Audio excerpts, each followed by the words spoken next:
A little bit late because we've been on holiday, but before you get started on this episode of Zapped to the Past, we would just like to say thank you to the following people: Andy Marsh, Cole Hutchinson, David Hearn, Sven Osa, 2000 DC, Gary Heather, Roger McNally, Joshua Dove, Mark Fletcher, Etienne Wettingfield, Niall Bullitt, Alexander Gosling, Tim TJ Walker, Tyus Aberg, Phil Sowerby, Joshua K, Dominic Kendrick, Rune P, Steve Perrant, Nick James, Daniel Spreadbury, Peter Price, Richard Davey, Johan Rubstad Lilia, Dennis Breakhus, AL82 Retro, and Liam Carew. These awesome people have chosen to back our Patreon at the C64 tier, and we are hugely appreciative of the support they offer. If you want to join them and get a mention in next month's shout out, access to our Discord server, any special releases we put out, early access to episodes and other cool stuff, then sign up by the 18th of the month at patreon.com/zapped to the past for little more than the price of a pint of beer. It helps us keep playing the games so you don't have to. And now on with the show.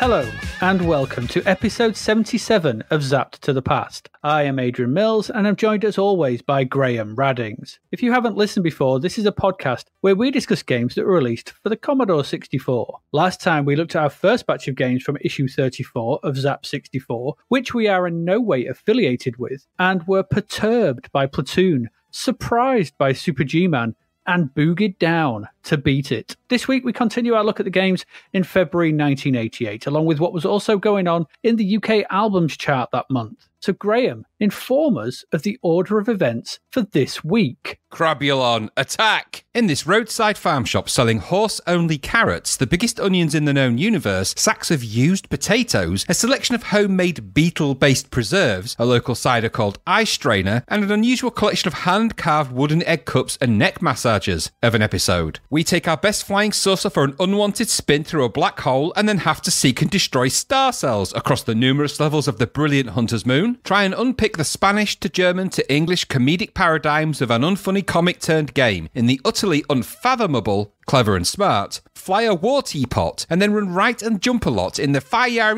arcade conversion world of Psycho Soldier, and pop on our best dungeon helmet and blindly stumble around the ridiculous corridors, rooms, nouns, and verbs of the decidedly dodgy Knightmare. If that collection of unusual local vegetables hasn't raised your curry game, and you're now pondering what a black beanstalk and asparagus quiche might taste like, we also go full-colour, medium-res isometric puzzle solving in the garish and somewhat sluggish Inside Outing, explore the utterly confusing world of the bipedal feline Olympiad motorcyclist in the heavily dithered Bad Cat, jump into the cockpit of a pastel-coloured biplane and take to the pastel skies on a mission to find excitement in the difficult and pedestrian Flying Shark before climbing into another warship cockpit, this time destroying the progressive shoot-'em-up landscapes and explore the 3D maze warships of the bewildering and annoying Vengeance. Again with the average, and again with the mediocre. If only a nod was as good as a wink to a blind bat. Eh? Yeah. I don't know. This could be... I've got a feeling this week's average is low.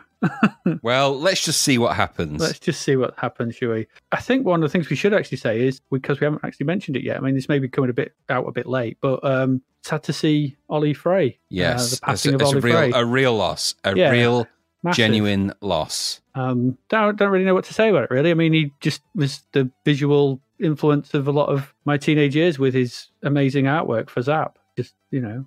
Yeah, a key influence, I think, on your perception and understanding of the C64 world through the iconographic images that he drew of the people in terms of the sort of caricatures, because they're amazing in of themselves. Yeah. But also the amazing talent that's on display every time he draws something. Yeah. It always blows my mind how good Ali Frey was, and how, I mean, that the rate he drew things is crazy, because I mean, just the stuff as that would be enough for me. I mean, I can't draw for peanuts. It would take me 1 billion years to come up with anything as good as that. It would never happen, in fact. No, it wouldn't. But to do it for Crash and for Zap and for all of his own personal work and all the other stuff, it's just amazing to have that much artistic skill. It's such a sad loss, and my condolences go out to his family and everybody else that sort of knew and worked with him. I'd never had that privilege, but what an amazing guy. What an amazing guy, and a legacy of amazing things that he drew. So yeah, and even just looking through the latest, this one we're doing, issue 34, the little kind of interstitial drawings that punctuated the reviews to sort of bring them a bit more to life rather than just the screenshots. I'm just looking at the fire trap one and the guy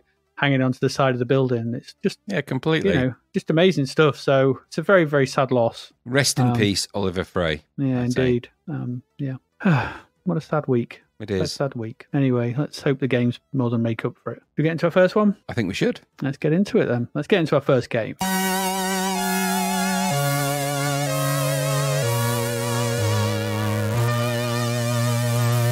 And that first one is Hunter's Moon. Hunter's Moon. Good title, that. Like the title. This is a full price. Got a sizzler, 92%. It is a Martin Walker game. It is Martin Walker's fourth game after the interesting but confusing Chameleon, the slight misfire of Back to the Future, and the ramblings of Rupert Bear, which took us down Rupert as Travis Bickle. I seem to remember back in the day. There's a Rupert hole we didn't envisage, but there it was. Yeah, the Dark Rupert trilogy that we never saw finished. Dark Rupert. Dark Rupert, yeah. Anyway, this is all Martin Walker for design, mostly. Design, coding, and sound effects. They were all created by Mr. Walker. And the music here is by Matt Gray. There is some, I think Dan, some of the other sort of thing, but he just did like the loading stuff and some tech around the thing. But it's all Martin Walker. This is Martin Walker's game, essentially, with music by Matt Gray. It's the fourth Thalamus game as well, following on from the Stavros Vassoulis trilogy, Sanction, Delta, and Cudex. So I guess at the time, this was a big deal. It was a big deal. As those games had all been well received, so there was no small amount of pressure on Mr. Walker's shoulders at this point. He had there's a legacy here to follow on. Now, whether you think that there was a certain level of quality with Sanction, Delta, and Cudex, whether you got on with them or thought they were too hard or whatever, there was a level an expectation, wasn't there? There was, yeah. Thalamus had set themselves up as a high bar, I think. So let's see, does this game keep that level of quality? Let's have a look. Once again, one of our best pilots, which is you're not giving enough respect to a black hole, which is never good. You should always give respect to those. Yeah, especially when you hear what sounds they made. I have to listen to that NASA tweet that is week. Freaky. It's really we'll put the link scary. in the show notes. Yeah. Woo, it's crazy. Yeah, really scary. So so after flying a bit too close to it in your ship, the Hunter, you've been sucked in and spat out the other side.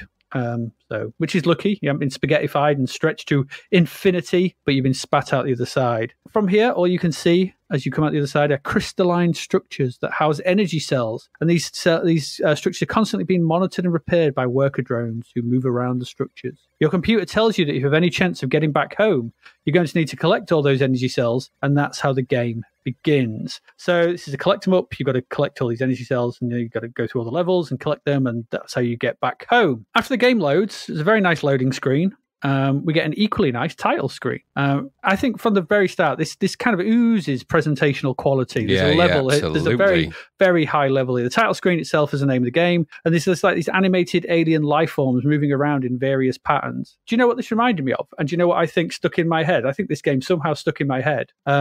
Shudder, my game. Yeah, actually, yeah. There's a similarity. Thinking about it, there is some similarity. I mean, not intentional, but there is, I think. No, I think I just like this because I don't really remember much about this game from back then, from when I played it now. But I think I'd had seen it, so I reckon that kind of look had sort of sat there somewhere in the back of my head somewhere for when I made that game. Anyway, so this is you got these various patterns moving around behind the title screen. It flicks to the high score table every now and again. And it's coupled with Matt Gray's thumpingly dark soundtrack, which marks this as something that has been given a lot of care and attention. Soundtrack, this title tune is ace. It's honestly a very good piece of music. It's really good. It's good all the way through. So we'll talk about it a bit. But there's the music here, by the way. It's got a real soundtrack. It's got a soundtrack feel to it. It's like an opening movie credits feel to it, I thought. Yes, it does. It's a real good sort of atmosphere and creates there's something that just draws you in. There's also the presentation. I like the way that there's hidden options. You move the joystick left or right, a little 1 or 2 icon fades up in the top left, showing how many players are there, and then fades off. Just to keep the presentation, just to keep the presentation nice and clean. Similarly, moving up or down brings a little arrow on as this controls the volume of the sound and music. Again, really nicely done. Simply, that's it. So press fire to get us into the game. We get a message that we're preparing to launch, and there's a great little starting sound effect, and the game waits for us to press fire again before launching the ship with, once again, a cool character animated effect that once again reminded me of Shudder. I think I've nicked loads from this because that's how that game starts. So there's like the all sort of swirl out to the edge and then back in again and create the ship. It's really nice. Once that's done, we have control of our ship, which is a rounded, pretty nicely shaded single sprite. It's very round. It's a very round ship. Yeah, it reminded me of a Cylon Raider. Yes, that's exactly what it looks like. Yeah, from the top down view. At its heart, really, it's a 360-degree shooter in space. That's what we've got here. We have another another take on that kind of genre. The ship rotates to the angle of the joystick you are pressing, and then moves in that direction if you keep holding it. So it's not a left and right to turn and forward for power control system. This is a hold the direction you want to move and it'll move that way. Yeah, directional, yeah. Yeah. Centering the joystick brings you to a halt slowly, but that's in the first control scheme, and I'll get to the others and the more other details later on. So the main portion of the display takes up the whole screen. So the game actually takes place in the whole screen. The whole screen is used for the game. UI elements, as we saw in Delta, are in the top and bottom borders, and that's quite nice. That gives you lots of play area.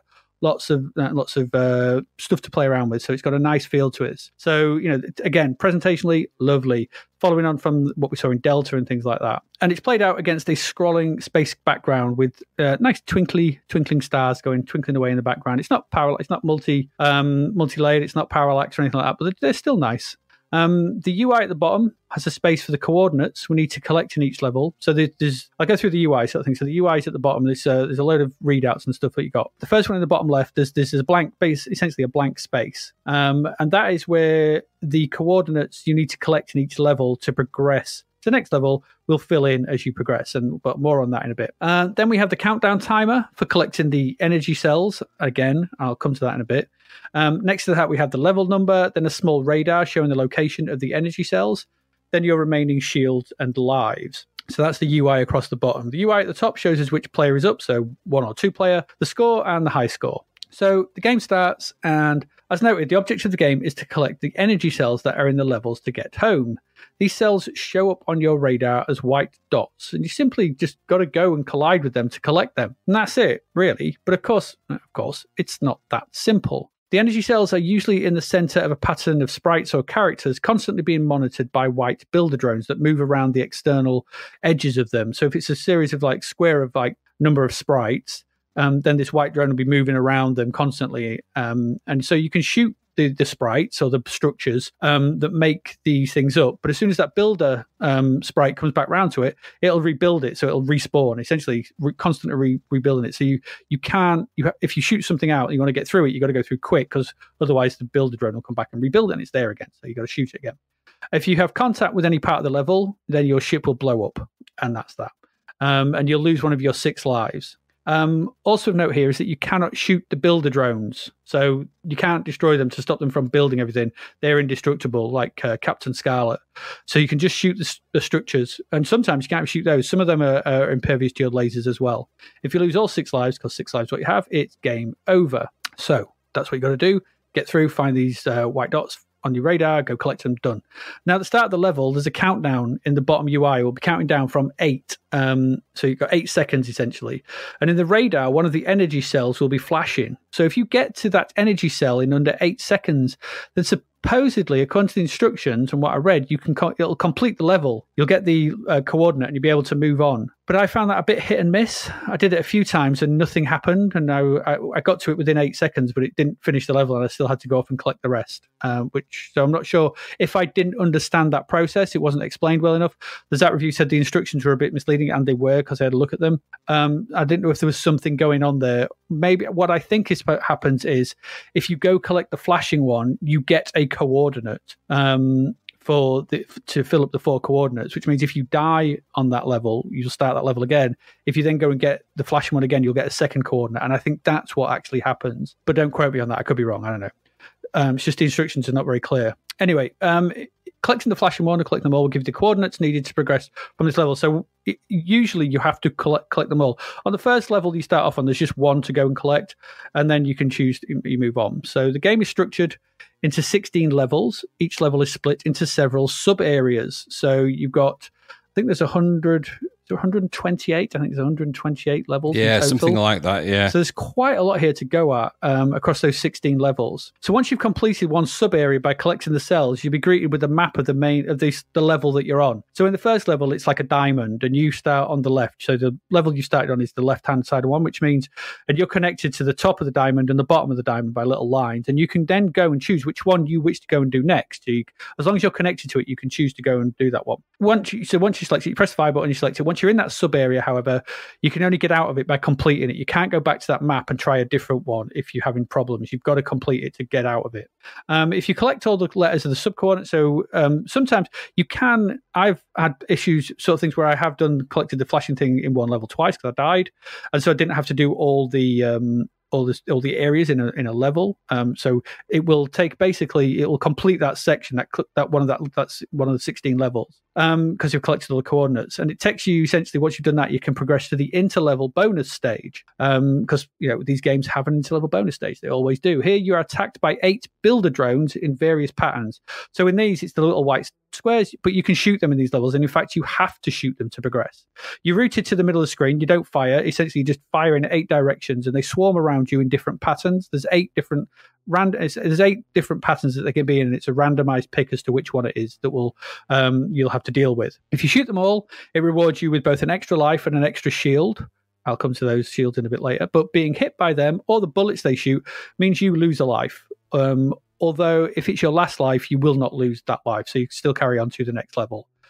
So it behooves you really do want to complete those bonus levels, because you'll need your lives and you'll need your shields as you get going on further into the game. So the game itself, I thought, was like a cross between elements of Morpheus in the sort of open area and mutants. There's a little bit of mutants in there, in the way that certain enemies are represented in this kind of cellular style of them, and the way that each sort of area is different to what you've got to kind of do. You don't have different rocket stuff like you did in Mutants, but the way that it's kind of a zoomed out style of Mutants. It's a strange game, but it's kind of elements of both of them. But it also has that Braybrook game, it has a Braybrook Morpheus game, because you got to fly around an open space field picking up energy modules to progress, kind of like what you had to do in Morpheus to a degree. The game itself doesn't have any power-ups or improvements to the ship, which I can't help but feel is a bit of an oversight. I think this would have helped on the later, much tougher levels if you could have actually upgraded your ship, bought new stuff, or just new things to go at. So whether it's homing missiles, whether it was 8-way firing, or whatever sort of thing, just something, because of whatever it is. There is an interesting pause mode though, and I don't often say that about games. You press run stop to pause the game. If you move the nothing happens. You just nothing. But like the menus, like the title screen, you move the joystick in any direction, you get a menu suddenly appears. It's kind of weird. And from here you can choose a new control method. There's 3 control methods to offer. So the one you start off is called Retros. I've described that, but it's also Cruise and Turbo. Sounds like cars from a sort of 80s animated. Or porn stars. I'm Cruise. He's Turbo. I slow down halfway. He goes full speed all the time. Cruise means you do not come to a halt when you stop pushing a direction. You glide at half speed. Turbo keeps you going at top speed in that direction. I think that was my experience of playing it in those. It doesn't tell you this in the instructions. The instructions goes, you've got 3 modes: Retros, Cruise, and Turbo. Like, oh, okay. Could you explain what they do? No. You can also just cosmetically choose the color of your ship from silver, cobalt, gold, or the misnamed custom, because it's not custom. You can't change it, as far as I can see. It's just pink. You can also activate a shield here, and that shield's quite important because you'll stay active for that level and that level only. It won't protect you from the builder drones, just the bullets and the crystal structures. It's also worth noting as well that when you collect one of the energy cells, you gain a sort of invulnerability for a short period of time, a few seconds, to get you out of there. So that's kind of handy. So if you can do them quick, you can kind of stay shielded for a period of time if you know where you're going, and that's kind of handy. So yeah, so then after that, there's a mode called the off-duty mode, and this offers an interactive screensaver, which allows you to play with 4 different settings to change the color and style of the characters whizzing about the screen. So those characters and stuff you saw whizzing about on the title screen, here you just get a full screen of them here, and they go whizzing about, and you have to press Commodore key to get out of it. And you can move them. You got like your own sort of mixer to change the color, the patterns they move around in. They're kind of strange, but if you just want a bit of downtime, watching some kind of weird visualizer, I would have liked a bit of music on this section. I really would. I think a bit of music is missing here. Weird. I don't know why not. It's clear that a lot of effort has gone into the game. It's massively clear. The mix of sprites and characters for the enemies is well integrated, and there's a very cohesive look to the whole game.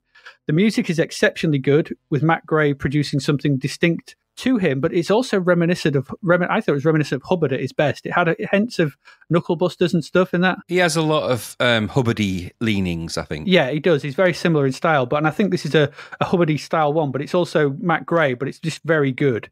I wasn't very aware of this piece of music, but upon listening to it, I was like, this is excellent. It's a really good one. Hunter's Moon's always been a good one. The game itself I think is quite clever. It's neither an out-and-out blaster nor a strategy game, but requires a bit of both from the player to get very far. If I had one criticism, I would argue that the player sprite is a tad too big. I'd maybe have liked a bit of a sleeker ship, or even just a bit smaller circular craft, because it's sometimes hard to navigate, and you've got to get through narrow spaces, and sometimes that's quite tricky. But it has to be taken into consideration when planning your next attack. And that's the thing. I like there's no time limit in the game forcing you on. There's no enemies constantly pestering you. It's quite nice. They're just, you've got a chance to have a look at the next structure and go, right, how do I get in there? What do I need to shoot? And when do I fly in to get that energy cell? Because sometimes there's multiple structures kind of overlapping, so there's multiple builder drones going in loops, and you kind of have to work out, right, if I go now, you have to kind of time it very nicely, and that's quite good. I like the way you can take on which levels you want to some degree, because once you're in a level, like the second level is like a 5-way, so you start in the middle, and there's an optional level of 4 spokes from you, so you can do it in any which way you want, and that's quite a nice way. I like the way different levels ask different things of you while still retaining the core challenge, because some of them are sprite-based, some of them are character-based, the sort of structures that you have to blow up and destroy. Like I said, I would have liked to see some power-ups, though, because it does get very difficult later on. And you're going to have to be very good and patient to try and get through this. And it's a shame that there's a decent ending. We say this about very few games, but there's actually an animated ending where you fly off and stuff, and but it's going to be seen by very few people. But, on the whole, this is a quality addition to the C64's library and continues the Thalamus trend. I would say it's actually better than the 3 we've already seen, personally. I think it's polished, it's smooth, it's good looking, it sounds ace. I think it's fully deserving of the 92% it got. As an addendum, there is also a remastered version of the game that was done by Mike Walker and Matt Gray in 2017 under Thalamus Digital. It has a whole new intro sequence. It's on cartridge, so or you can play it on the Vice emulator, I think. So they had a lot more memory, and obviously to play around with. It had a whole new intro sequence. There's new levels, new music. I didn't get around to playing it this time, but I'm looking forward to checking it out when we eventually get to looking at some of the new games being made for the system, probably in about 10 years' time when we've done everything else. But I suppose we'll have a look at this one as well to see what the remastered version offers. It's nice to see that that they've kept the core originality of this, but added new stuff. So interesting stuff. I thought this was really good and a nice opener to the episode. What did you think? Yeah, I'm not going to add a whole bunch of stuff to that. I agree. It was always a nice looking and well constructed game, Hunter's Moon. I remembered it from, it's one of those games that you remember. So it's in the same league as Last Ninja, Avidizé Monty, and loads of others that, there's a bit of a stalwarty sort of thing about Hunter's Moon. It was always a great constructed game. Upon replaying it, it had a kind of Spore meets Mutants vibe, I guess, which is no bad thing. I mean, they're not criticisms. That's just the kind of the way I kind of felt about what I was doing when I played it. Really nice, smooth scrolling, really easy straightforward game logic. What's to complain about a game that's just really well designed? Really great sounds and music, as you've said. In fact, there's no real problems with it. It's a nice, professionally produced, C64 game, and maybe it's a little bit repetitive for some people. That might be a thing. It's not for me, maybe, but it's a nice explorer. There's loads to blow up. There's plenty of levels to go at. Loads of sprites on the screen. Oh, technically, yes, yeah. Technically, this game's streets ahead of some of the garbage we've had to play for this episode. But it just shows you that you don't have to create lots of stupidity around the story and the thing and everything else. There's a whole a simple bunch of stuff about this, but you get into the game, you load it up, and you're in. You can figure out what you need to do pretty quick. Yes, there's parts of it are a little bit obtuse, but you can get to that really. What there isn't is no glitches, no bugs, great music, really playable. It's really instant. It's a really professionally produced thing, like you say. Just little touches like when you push up and down and left and you get those extra options. It's amazing to see those things in a game like this. Mm-hmm. It's really nicely produced. Classic Thalamus presentation, I think. I think they were really keen on that. And I love the fact that they adhere to that QA quality. If you're going to release a Thalamus game, you've got to adhere to these kind of standards. And this one really does set the bar really high. I thought the game itself controlled really smoothly. I really enjoyed replaying it. It's not a game I've gone back to till now. I always liked it back in the day, as it were. But I really enjoyed going back to it this time. It's a really nice, easy in for this. I was able to start to get through the levels. It's a tough game. Don't get me wrong. You're gonna be trying to get through stuff, but it's not insurmountable. There's some really nice sprite design, really nice graphics in here. The look and feel is really, really good. I really enjoyed my time with Hunter's Moon. I can't help but feel it probably missed out on gold medal for reasons I can't explain again. I thought it was really good. It's kind of the game that Mutants really wanted to be, I think, because Mutants was okay, and we liked Mutants, but there was our criticism was that Mutants was a little bit overwhelming and it was a bit obtuse, and this kind of answers some of that. I really, really like this. I thought it had a lot to offer, and I have never played or seen the remake or anything else. But if it's got the same people at the helm, you can only imagine how good they'll make it. What a great thing this was. Great start to the podcast. Go and play Hunter's Moon. It's a really good game. It's really good. A great C64 game. Yeah, it is. It is, and a nice one to begin on. It is.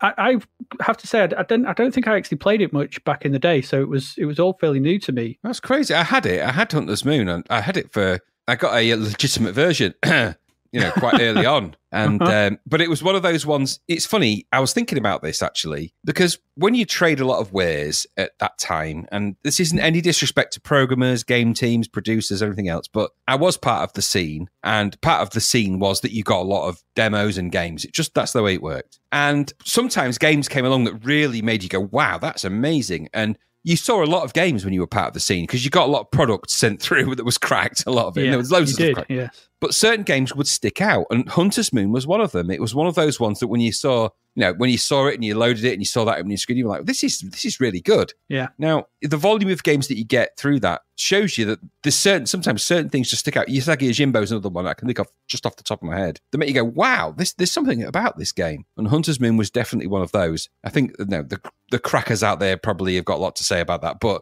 all I mean to say is that out of all of the sea of games that you get when you get, lots of discs sent from abroad and you've got all this stuff on it, Hunter's Moon really did land. And I remember me and I think you might have played it at my house a little bit. Definitely I did. Gary, the friend of the podcast, never did. He was just too into his hip hop. He was out by this point. He was getting out of video games. He was tuning off video. He was into his hip hop and in his touring of the local libraries looking for stuff so that he could blatantly rob.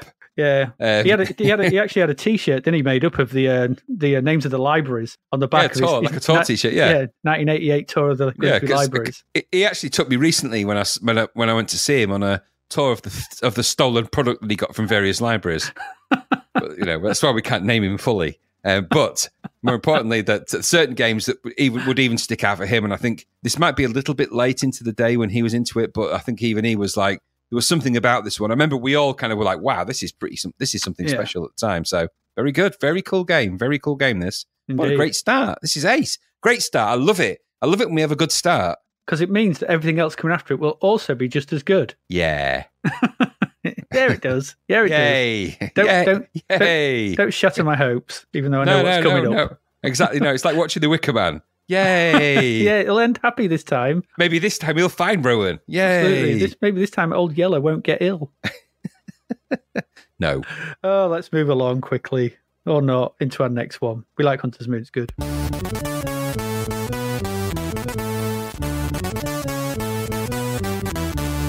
And Graham, you can tell us what it's like to be both clever and smart. Well, I'd like to think I was a little bit of either of those. I'm not so sure. Just to set the framework for this before I dive into what I'm going to call it, this is actually it's basically a Spanish comic. The Spanish comic was called Mortadelo and Filemon, which is Mort and Phil to you and me. Now that translates in German, and the people that designed and developed this game for Ariolasoft, Micropartner, are German. So this is a German game based on a Spanish comic. The Spanish comic was Mort and Phil. The German version of that is called Clever und Smart, or Clever and Smart to you and me.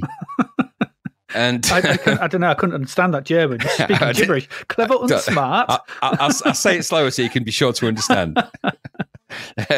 So they made Clever and Smart, which is a German translation of a Spanish comic strip.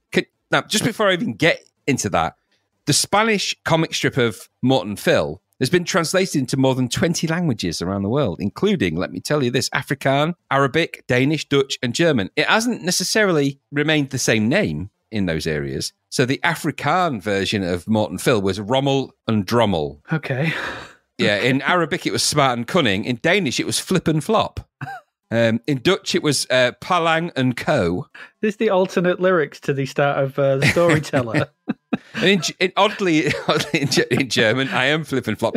Honestly, in Germany, this was called Flip. Johann. Sorry, in Germany, this was called Flip and Flap before it was changed to just Clever and Smart. So anyway, the reason I mention all of that brouhaha is because there's a whole comic strip adaptation. It's probably side split in Spanish and German and all the translations. But I can tell you something that it doesn't translate to English very well. It really doesn't. So I've translated this game, Clever and Smart, to, I like to call it crap and stupid, and you'll see why in a moment. So I'm going to read you the C64 inlay from the instructions because I think it's very important that we have this. So, Clever and Smart. Accompany Clever and Smart on a terrific chase. Now at last you can experience what until now has only been something to read and laugh about. Clever and Smart provides you with an atmosphere of action in which you find integrated short interludes for strategists, brooders, and quickly reacting button pressers. Brooders? Brooders. This is, honest to God, the inlay. Oh, God. If you succeed, so that's spelled S-U-C-C-E-D, so sucked. If you sucked. Finally, in surviving under the mad conditions of the world of Clever and Smart, you then can turn to your main task, to search for Dr. Bacterius, who was kidnapped by the OMA. This task is a veritable brain teaser, but with the help of Clever's ingenious disguises, you will certainly succeed, won't you? You? Because it says you twice there. Anyway, it features, apparently, fantastic graphics in all game situations. Okay. Need of quick reactions in the town. Honestly, I'm not making this up. This is off the set inlay. Tricky strategic game in the sewerage. Okay. A complex background guarantees pleasant gaming even in the long run. No matter where honestly, what? This is honest. Say that one again. A complex background guarantees pleasant gaming even in the long run. These are honest to God, it's on the inlay. No matter where the player is, the computer simulates the whole action in town and sewerage. That's good. Absolutely clever. These are bullet points. Absolutely clever. Absolutely smart. That's what it says. Anyway, awesome. Clever and Smart is an action game with puzzle elements based on the Spanish comic book, as we've said, Mortadelo and Filemon. The two protagonists are special agents, and in this game, they need to find Dr. Bacterius, who was kidnapped by the competing agency OMA, like I've already said. The main part of the game takes place on the city map, which is shown from a top-down perspective. Yeah, all right. The protagonists need to explore the city and its sewers to find hints on Bacterius' location. So you got to sort of wander around and ask stuff of people. Yeah. Honest to God, this game is bizarre and weird. Bizarre and extreme, in fact, I think you'll find. Hold on, I can't keep up with this foreign language you keep stepping into. It's too much. There's many locations where Clever and Smart need to have certain items in their possession to proceed. So you actually got to wander around a map, talk to people, pick up objects, and use them at certain locations. For example, to enter some houses, Clever, there's two characters, Clever and Smart, of course, needs to use one of his trademark disguises, which you'll never find or won't work, and they don't mean anything, and you can't understand what they are. Yeah, pretty much right. Or in the sewer, they can tap a telephone line with the right tools. this game is ridiculous and it makes no sense whatsoever. Zapped made a point of saying that the translation of this is just beyond crazy, and it really is. So, another important resource in this game is money, which you can use to buy items, disguises, and food. The food is essential because you have a hunger value score which constantly rises when the heroes don't eat. So you get progressively hungrier, and eventually that can kill you. I never had it actually kill me. I just got hungrier and hungrier and hungrier. I don't know if I just timed it out because I switched it off in a rage before I got there. Money, you can earn money by illegal activities like burglary or forging checks. It's just anyway, okay. Or you can play the mini games like coin flipping or the snail race, where you can participate as clever, or you can participate as clever in disguise. By the way, the game is the same whether you're in disguise or not. It makes no difference. I'm just telling you that. My comment for this game, AD, after this, because the display of this game, you start off with like a maze and you walk around the maze, and then you can enter different sewers, and it doesn't matter how this game presents itself. It's incoherent crazy. At one point, I told an OAP to go F themselves. Oh, sorry, They told me, because I was talking to them, they said, go F yourself. It's really random. Nothing in this translated to English at all well. Bear in mind, it's gone from Spanish to German to English. So when you hear the phrase lost in translation, this is beyond lost in translation. This is somebody translated it from... It was already gone. The translation's gone. So my comment for this was just Spanish to German to English translation games don't generally work very well. We saw it with that other game that we played, the other German to English game. What was it called? The one with the giant cartoony graphics. What was it called? Oh, Western Games? No. That's one of them. No, it was another one where it started with like a open the bottle giant graphic. Werner. We've seen it. It doesn't work. It doesn't work. So it's not clear really what you're meant to be doing other than chatting to people, which most of them told me to get lost. You're meant to pick up objects and use them in certain locations, but you've got no idea how or why.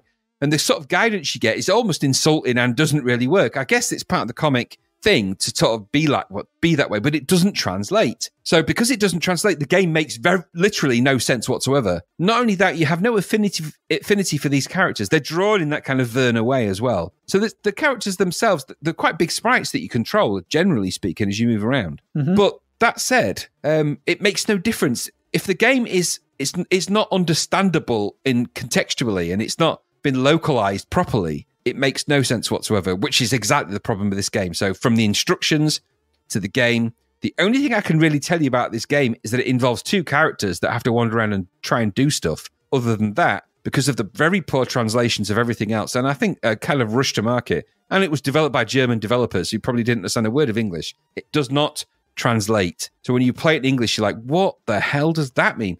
Why have I told an OAP? Why has she told me to get... It doesn't make any sense, and it's not enjoyable to play. In fact, it's quite horrible. So I didn't enjoy crap and stupid. No reason to enjoy it, really. I don't care how famous the comic strip was. It did not come across. And you could say the same about things like Spy vs. Spy. That's based on a comic strip from somewhere else. But, whatever this is about, it makes no sense. I guess that the comic strip has got all these various characters, and it's all subterfuge, and the OMA is probably something important. I don't know what that is or that means. If you paid... £9.99 for this, it got 24% in Zapped. If you paid £10 for this, I think even if you were German and you paid £10, you'd be angry because it would make no sense. This is a load of Scheiße, as they would say in Germany. I'm pretty sure. But what about you? Good Lord. What do you say about this? As the games around 1988 get ever more obscure, I'll be surprised if they get more obscure than this one. What is this? To say people gave us Western games, this odd German pairing has us awkwardly getting stuck on scenery as we bumble about a town and into sewers on the trail of a missing professor while grannies tell us to F off. What is that? I mean, it's not the way we do things in my town, I'm afraid. I'm not going to say much about this. It's awful. Coupled with, there's boring lack of gameplay, the twitchy horror of controlling this had been turning this off quick smart. This was neither clever nor smart, just rubbish and arse. That's what I thought. Yeah, it sums it up. It was awful. It really was bad. 24% has been generous. I mean, just that map screen, just wandering about it and then just getting into fights with random people at the edges, and then a car just comes along and you can't survive it. Oh, those cars. I forgot to mention that because when you're walking around the maze and there's cars zooming around the various maps, if they hit you, you're dead. Yeah. One of you is dead. Yeah. And that's... you can't avoid them. There's no way to get past them. It's just stupid. It's just really stupid. It's a bad game, very bad. So no, it's like I said, it's neither clever nor smart. There's nothing good about this at all. The visuals are bitty, and it's just really fast, annoying animation, like 2-frame animation, which is I didn't like it. No, I did not like this. I was prepared for something low, but I think I wasn't disprepared for this. It was awful. No, let's move on. Let's move away from clever and smart because it's neither.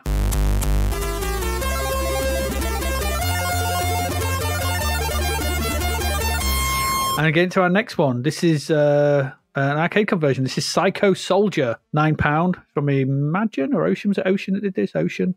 Imagine, I think this one. Is it an Imagine one? It's yeah, okay. It's an outlandish and very strange thing. This not quite as outlandish as what we just looked at, but still a bit quite weird. It's a port of the original arcade game Psycho Soldier. The arcade version in Japan was called Psycho Saruja. I think that's how you pronounce it. Probably not, but I'll give it. That's my best go. It was developed by SNK, and it's a very distant sequel to Athena, which was a game we looked at and did not like some time back. I can't remember how long ago, but it doesn't seem that long ago, but maybe not. This was actually released in the arcades a year after Athena, and it features a descendant of the character in Athena called Athena Asamia.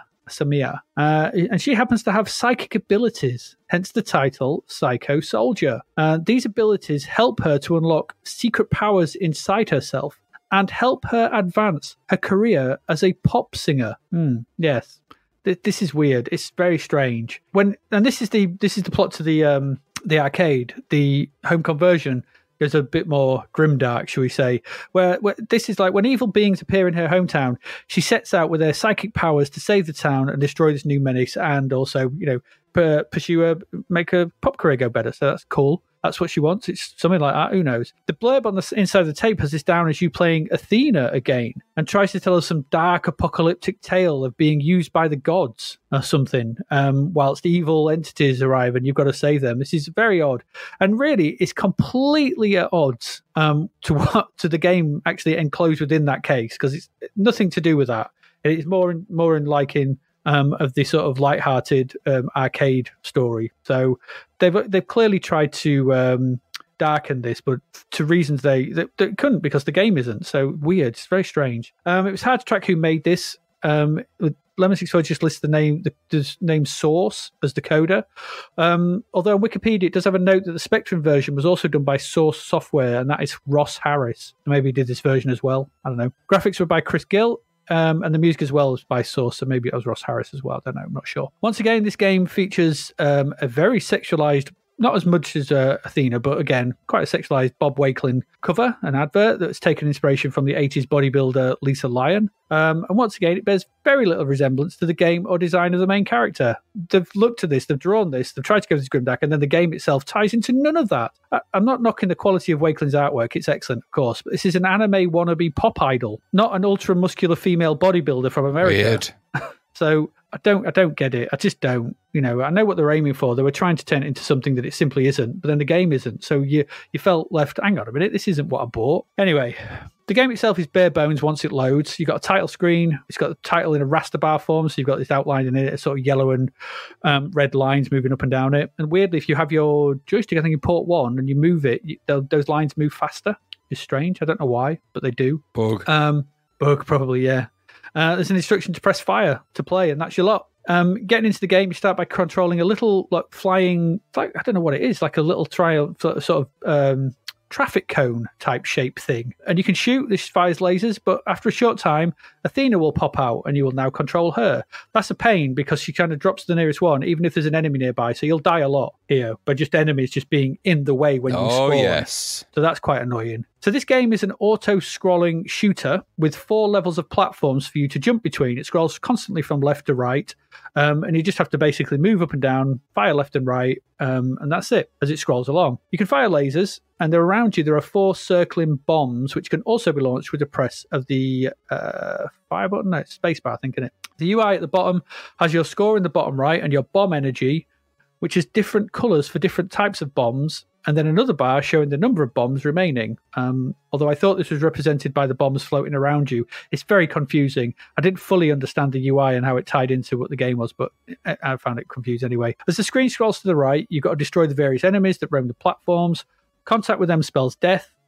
And once all lives are gone, game over. There are concrete blocks barring the way, and if you can shoot these, you need a couple of shots to blow them up. They can reveal power-ups for the bombs, or more bombs to pick up and things like that. But you've got to be aware of the negative power-ups, especially according to the instructions, the dreaded mushroom. Don't know why. Just look out for the dreaded mushroom. I never saw a dreaded mushroom. You should always look out for a dreaded mushroom, generally Absolutely, speaking. yeah. I'm wondering whether that's a mushroom with dreads, like Toad, like a like Toad, he's got little dreads. Dreadlocks. Yeah, that's possible. So that would be quite cool. I don't know why. Anyway, it seems to knock your bomb energy down to 0 if you hit this dreaded mushroom. I think, but I could be wrong. Who knows? My energy went down at some point, but they all look the same. That's the problem. All the power-ups look the same. They look different in the arcade, but in the 64 version, they all look the same. In the arcade, it's colourful. It's an early SNK one. It's colourful. It's not amazing, but it's fun enough. It's an anime romp with cute pixel art and a tune that's made all the stranger because it's an actual song with singing. It's weird. You play this game, the arcade version. It's really weird. I played it on MAME, and so suddenly this song just starts, and you're like, this is really odd. I never saw this in the arcade. It would have been something that would have stuck with me. But I think in the UK or the European or the US version, it's been changed to English lyrics, hasn't it? It has. It's very odd. It's a very odd thing. However, here, the C64 version, the game is a blocky mush of indistinct characters and backgrounds, flickery sprites. Just try firing a bomb to see this in full effect. It's got annoying enemies and a so-so but really grating tune. All the fun and kitsch of the arcade has been stripped out here, and what you're left with is a badly controlled, badly rendered, auto-scrolling thing that doesn't please really in any capacity. It's maybe a little better than the original Athena game, or maybe it's not. It's hard to tell. Neither of them are particularly good, and neither of them are, they're not that similar, but they really don't seem to have much to do with each other. In the arcade, they didn't play on that. So, I don't know, here the box screams that Athena is back, but this game has so little to do with the original that you wonder why they bothered to try and hark back to a game that was not very good in the first place. You just do your own thing. This is a cutesy anime styling type thing. Why, I don't know. It's not the worst arcade conversion we've seen. It plays, it works, okay, but it's less than mediocre at best, and it really certainly is not worth revisiting now. It's just a bit of a blur. It's no Jailbreak, and it's no Enduro Racer, but it's another Shaolin's Road, or in that bracket, I would say. So, yeah, not great, but, it is what it is. What about you? Did you enjoy your time in the weird world of the Psycho Soldier? No, good title screen, though. Beared no resemblance to anything you even saw in the game, ever. Yeah, exactly, yeah. It was well drawn, that title screen. Everything else was kind of crap. Horrible sounds and music in the C64. That wail that she emits when you fall off the levels. It's going to haunt me forever, I think, that sound. You need to insert it just this, our listeners can hear it. I'll put it in there. The graphics are badly drawn, pretty much indistinguishable from what they're meant to be, really. Nothing really is great here, is it? No. It's nothing like the image of the title screen anyway, the main character you play, so I don't quite know how that relates. I guess it doesn't relate to it at all. Not even the same coloured hair. Or outfit. Yeah, not at all. Really weak, repeated gameplay here. Walk right, shoot and die. Really, that's, those are the things that you do a lot. Hop up and down, maybe. Yep. I don't know. You seem to start each life as a teapot. So, yeah, I don't know. So you float in the level as a teapot, then you kind of leap out of the teapot. But I did what you did. I deferred back to the arcade to see what that was all about. And it's exactly the same, albeit with higher fidelity, but same problem. Pretty dreary, pretty dull.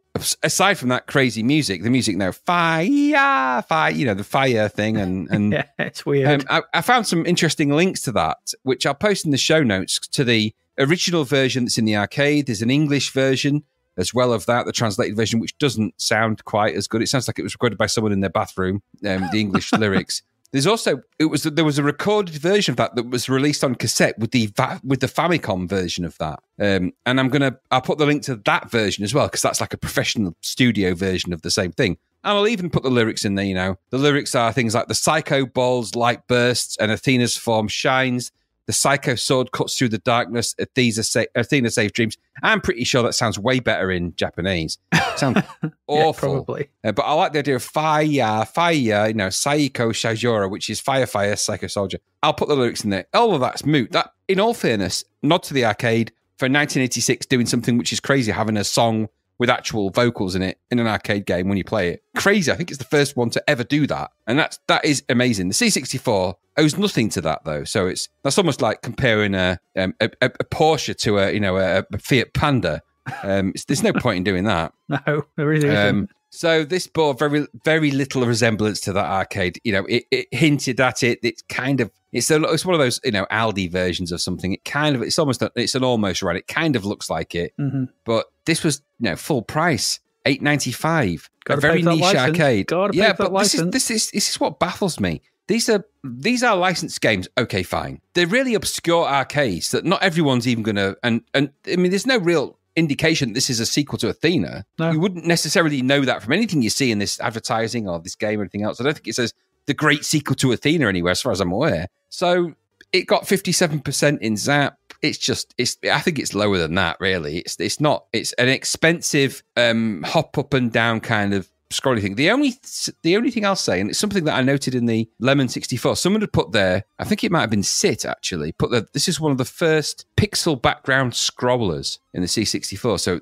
it does do that. So the background is a giant pixelated image and it scrolls in the background slowly across. I don't know how many of those things happened in the C64. I genuinely don't. That's probably something So it was all just drawn and then scrolled across the background. Yeah, the whole background's kind of moving, and that is impressive because, you know, obviously the C64 doesn't have a whole bunch of memory to be having large amounts of stuff moving left and right in the background. I don't know the full tech details of that. I'm sure there are people out there who listen to this podcast who are sat there now going, well, I do know exactly how it works, and it's, you know, insert code speak. But either way, apparently it's something to do with that. I'm sure that's very impressive. It would be more impressive if it was in a game that you actually would enjoy and wouldn't want to sort of, you know, get the joystick, the sharp end of the bobble on the old Competition Pro and smash it into your eyeball.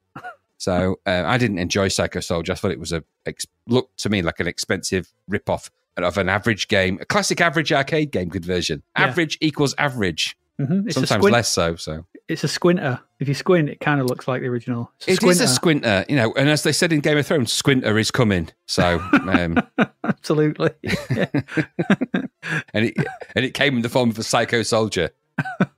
Yeah, it really did. Squinter is coming. As long as it's not Squitter. Ew. Anyway, that's Psycho Soldier. Let's move along because we've got one more game before we go for a break. And we'll get into that. And Graham, I gave this to you specially because I know how much you love it. It's your favourite kids' TV show. Tell us all about Knightmare. Do. Let me tell you something. I like that opening sequence of Knightmare. I like the music. I like the way it looks. I like the way it sounds. I like everything about that, which is completely abandoned for this game because they don't use any of that whatsoever. No. All right. Classic license, really. No, there's a license for the Knightmare TV show for those that are the uninitiated out there. We've sort of alluded and mentioned it before, but it was actually a pretty ahead of its time kids show where a bunch of adventurers there was one adventurer that would wear a helmet that would blind them essentially, and they would venture into a dungeon guided by three teammates from afar, helped with a dungeon master type character, very Dungeons and Dragons-y type idea. But the reality of it was that from the TV perspective, you were looking at them going into this kind of computer-generated world. It was all of the scenarios that they went in were CG-generated, very early chroma key, essentially. So lots of blue screen, lots of computer-generated imagery, and these people would wander around, pick up loaves of bread, answer questions, and that was kind of the mainstay of the game. It was that kind of thing. It felt very futuristic at the time, very ahead of its time. It did. If you'd have substituted the helmet of blindness or whatever they called it for the VR goggles of truth. This could probably have worked in a VR kind of world. It's almost early VR without the person with the goggles on actually being able to see anything. But anyway, it doesn't matter. It was a game show, and it was it was very popular. Knightmare was a very popular TV show. I mean, I have later in life now, I kind of got a love-hate relationship with it, but back then I was totally in. I was in. And much as I kind of didn't like Treguard and some of the characters that were in it, Treguard was the Dungeon Master character in it. It sort of spoke to me a little bit. I liked Dungeons and Dragons. I was very into painting miniatures at the time. It just kind of spoke to me a little bit. It was on my wavelength. This was a kind of a TV show, and it had video games in it, and it all kind of added up for me. So you'd think a video game of that would have been like manna from heaven for someone like me. No. Because of course it's a license game. So the first rule of licensing is take the license you're going to do and just cock it up royally. Just smash it to pieces like an egg. Just get an egg, hit it with a hammer. It was a little egg with Knightmare the game, and it just went whack. There we go. Because the idea of making a game from a TV license into something that people can play is the equivalent of making an omelette. Just scramble an egg, and that's it's still egg shaped, it's still eggy. What are you on about? It's egg related. So this was presented by Activision. That's a kind of random thing, really, but it was conceived and created by MD Software, which was JP and EMD. And I'm not sure if they were related or whatever. They formed to create Focus Creative Enterprises. Knightmare itself was Copyright Anglia TV in the UK, and of course, so this is an Activision TV license. This is actually quite a big deal because this was quite a big license in terms of the UK audience. This has got to a lot of people. So to the game then. Okay, things have gone wrong a bit here. So I'm going to just defer to the instructions for the game a little bit, Adrian, because I want you to understand how bad this poetry is for this. Go on then. So in the game inlay, there is this. Welcome to the game. It says, this is the time to end time. This is a poem, by the way. This is the time out of mind. This is the game out of time and the game to blow your mind. That's stanza 1. Right. Welcome, Watchers of Illusion, to the Castle of Confusion. I am known as Traegard, Master of the Dungeons. Now is the time that your first quest calls from Daemonia Castle's dark halls, fighting the evils that creep here from depths, things that feed on fear, spellcasting use in times of need, if ever you are to be freed. Oh, goodness me, I'm reading this out and it's making me mad reading it. Warning, warning. I will watch you and give an occasional clue. Here be oracles. Never start a sentence of a poem with here be, ever. Just saying. Here be oracles of good and bad fame. One named Runius, one Bougain. That name was created to rhyme with fame. It didn't even rhyme. Is that Bougain or Bougain? No, Bougain. Bougain. B-U-G-G-A-N-E. Bougain. Bougain. Nobody's called... Anyway. Quiz them when you need advising on all sorts of things surprising. I'm actually, I can feel my fists clenching. I'm getting even my bumhole's clenching now. But the first Knightmare quest is yours to win or lose or die, of course. That's the only line I like in the whole thing. For here, nothing is real and all must surely be an illusion. Never mind, meter. To keep... So just keep telling yourself it's only a game, isn't it? That's how it ends. Don't even get me started on the poetic pentameter and the meter because it doesn't matter. Anyway, the instructions are this. It's freeform, man. It's freeform. Traegard don't follow your meter and rules of poetry. I'd like to say it was heroic prose, but it's just heroic crap. Anyway, Traegard says, I place you somewhere in time, in a land where strangers are not welcome. Survival is your aim. I could say this in Traegard's way, actually. Survival is your aim. Knowledge is your target. Search the dungeons and rooms of Daemonia Castle for the objects which may help free you from the clutches of the Dark Castle and its fantastical, is that word, inhabitants. Your advisors are 2 oracles who act as clue givers. Clue givers, Adrian, clue givers. Just you don't need to tell me what an oracle is. It's just clue givers. I know what an oracle is. But it's just... It's the opposite to CFAX. Don't use the term clue givers. Anyway, one oracle is good and often gives correct clues in the form of riddles, etc. The bad oracle will do everything it can to throw the knight in certain danger and death.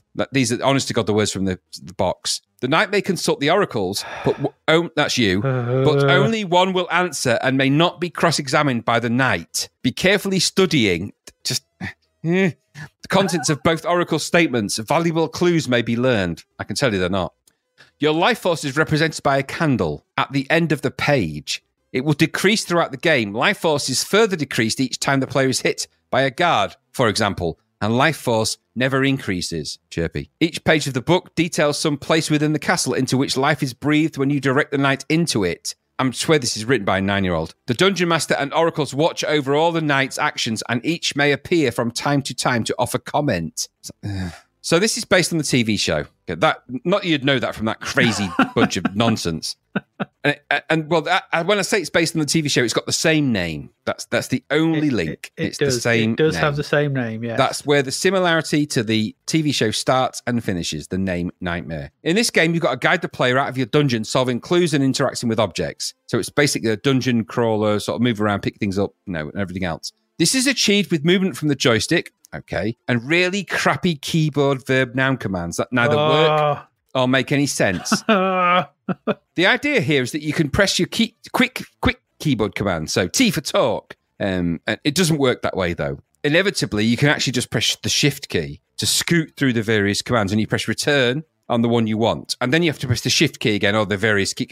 Honestly, it makes no sense what you're trying to do. The idea is that you're creating a noun and a verb, a nerb. We'll call it a nerb, to sort of make things happen. But honestly, it makes no sense. Partly because the nouns and the verbs are not contextual to what environment you're in. So it features verbs and nouns that aren't in the place you're in. Yes. So when you're searching through the lists of items, there's things in there that aren't in the room you're in. So it makes no sense to do that. So you can do really stupid commands that mean nothing. And then Traegard and the other Oracle, whatever his name was, Begonia, whatever it was, pop up and go, you can't say that. That's crazy speak. It's like, well, you've made this available to me. I don't want to do that. If I want to pick up the rock, I should be able to go to pick up and rock. Not, scroll through 50 items like pick up, talk, move, walk through, spell, cast, jump, orange, peanut. It's just random stuff. And then you got press enter. Then you got to go for the next options. Rock, old man, peanuts, jam. You're like, what am I doing here? So the controls are really stupid. Bear in mind, this is old time frames, remember. So the candle continuously burns, as it says. So the idea you've got to get out of this dungeon. Now, this is completely at odds with the actual game of Knightmare, the actual game show Knightmare, which was where you had to guide somebody through a dungeon. That would have made more sense. So you've got a character that you can control with a joystick and you interact with objects, and that kind of happens in the game, but not in any way that makes any sense. I got out of the first room to go to the second room, and then I was just continuously bombarded with riddles from Traegard and from whoever the other guy was. It looked like the lead singer of the band Wizard. Just oh, here it is, Mary. I was like, who are you and why? No. So I wish it could be Christmas. Why are you even there? The very opening screen, AD, had a guy with no pants doing a crap on the floor in the dungeon I was in. I'm like, why are you even there? Who are you? Could I ask him anything? No, because I couldn't make anything make sense to ask him. And when I asked him, he didn't answer. Traegard did. It was really weird. I couldn't get anywhere with it. So, did you not figure out what to do with him then? No, I asked him, I think I gave him I picked up the food off the floor, I think it was. There was a chicken drumstick and a rock. I picked those up. I think I gave it to him, but it didn't change anything. I got out the room. I got to the next room, and it said I needed a key or something. You have to also as well give him some water, and then he drops a spade, and then you can take that spade to the second room and dig the ground. Yeah. And then that takes you through, and it's so convolutedly kind of obtuse. Yeah. And I get that it's that kind of game, but those games rely on not things that are obvious, but things that you have to, you shouldn't have to work hard to figure those things out. And in this game, they're really obtuse. This is like point and click, but without any kind of clue about anything. So it's the worst kind of point and click. It's just pointless and click in a whole new way. So it's really quite terrible. So you got to try and guide your player. You're never going to guide that player out of the dungeon, I don't think, in a million years by interacting with anything. Like I said, you move him around with the joystick. Making sense of the noun verb commands makes no sense. The clues that they give you are absolutely completely gibberish, and they're not even useful in a obtuse way. These are like they may as well just be talking an alien language for all the difference it makes to you. So from the outset, when the other fellow in the dungeon's having a crap on the floor, to wandering around frustratingly trying to commands that make no sense at all. Open door. Did open the door, I have to say. It took me a while to get there, but it did. But everything else just resulted in one of the support characters appearing and giving me a load of grief. I don't get it. I don't get why that's the thing. Graphics here are quite weak in some senses. The book page idea, when the game is played over because sort of you're inside of a book page. So the dungeon's inside of a page of a book, and when you go to the next screen, it flips the page. That's actually quite a nice idea. That graphically is quite a nice thing. It is, yes. It's the only good thing about it. Good idea. That's the only good thing. Backgrounds are okay, considering it's just grey walls with speckling. Oh, yeah. But this was slow, it was dull, it was hard to navigate, and it was really worse to control because, and again, with those clues, it made no sense. And actually, it made a TV show that was arguably pretty bleak anyway, really depressing, because this is nothing to do with Knightmare other than the fact that it's got the word Nightmare on it. And it is a real nightmare without the K. I did not like it at all. It wasn't good at all. It is not good at all. Traegard his eye would be spinning angrily about this. He wouldn't have liked this. It was terrible. I didn't get to any of the characters that I recognised from the TV show, such as they were. Terrible thing. £10 for this. It got 66% in Zapped. They made a comment of saying that everything was crap, but the graphics are quite good. So that's why it got 66%, I think. But if you were a Knightmare fan, you're not going to get anything out of this. I mean, I was, and I didn't. But did you? Nope. Warning team, convoluted control system incoming. Just stupid. Just stupid. Like you said, doesn't look too bad from a visual perspective. The music on the title screen, it's not Knightmare, but it's okay. The candle on the right screen is nice. The various faces that pop up. The visuals are decent in this. They are nice. But it's so annoying to control and convoluted to figure anything out. There's no clues in the landscape to guide you. The opening puzzle to get the spade and how to use it is a perfect example. Why would the old man have a spade? There's no clue that he does. Why would he shit it out? Well, yeah, exactly. Also, who thought it was a good idea to give you a list on screen of what actions you can do and what nouns you can interact with? That kind of way, you've just got to cycle through them. Labyrinth, Maniac Mansion, even Murder on the Mississippi have come and shown how to do this sort of thing by now. We've seen different and better ways of doing this, so I don't understand. And this shouldn't really be that kind of game. It's not. Nope. It flips the whole point of Knightmare is the person in the maze is being controlled by someone else, or they're telling them what to do. And I suppose you're kind of doing that with a joystick, but there should be a step away. You should be saying, right, go left, do this, do that. And then they do that. Yeah. Could have been a POV game like the tunnel section in Platoon. Platoon, yeah. That would have worked better, wouldn't it? Yeah, and it's really grey. Really grey. Oh, so grey. The game, the program isn't. Where's the set? There's no sense of the fun from the TV show. The different rooms, the silly interactions. Tray guard, there's nothing. It's a big dull bore for me. And as you rightly said. By the way, the official name for the grey there is Cop Out Grey.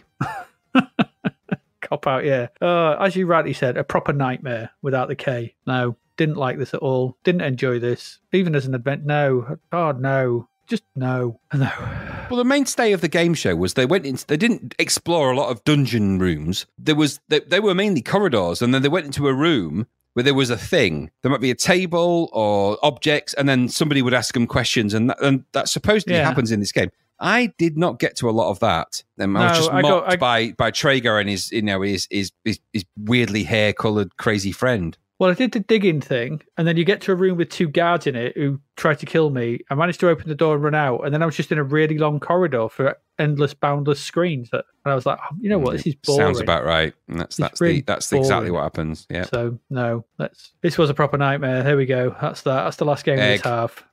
Egg. Only one gun along that lot, but there we go. Can't have everything, can you? We're going to go for a quick break. And when we come back, we're going to look at albums for February 1988. So hopefully that lot hasn't put you off and you'll stick around and we'll get into them. So we'll see you in a bit. Don't have nightmares.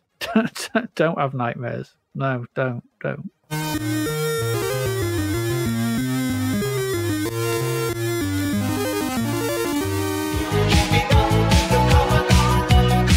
Heavily frosted cupcakes and gallons of milky tea to our much-loved show sponsor, davidhearnwriter.com, where you will find a whole bunch of brilliant audiobooks, bargain books, ebooks, and more. I can tell you, David is a multi-talented fellow of some renown. And to prove it, let's take a listen to an excerpt from his amazing audiobook, Escape from the Commodore 64, which is available right now.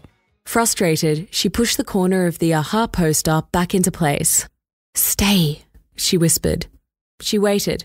When it fell loose again with a soft thwack, she threw her hands in the air and instead let herself fall backwards onto her bed. With a pillow held over her head, Sarah screamed out her frustrations. If only Morton could climb out of his music video and whisk her away into staticky bliss. A girl could wish.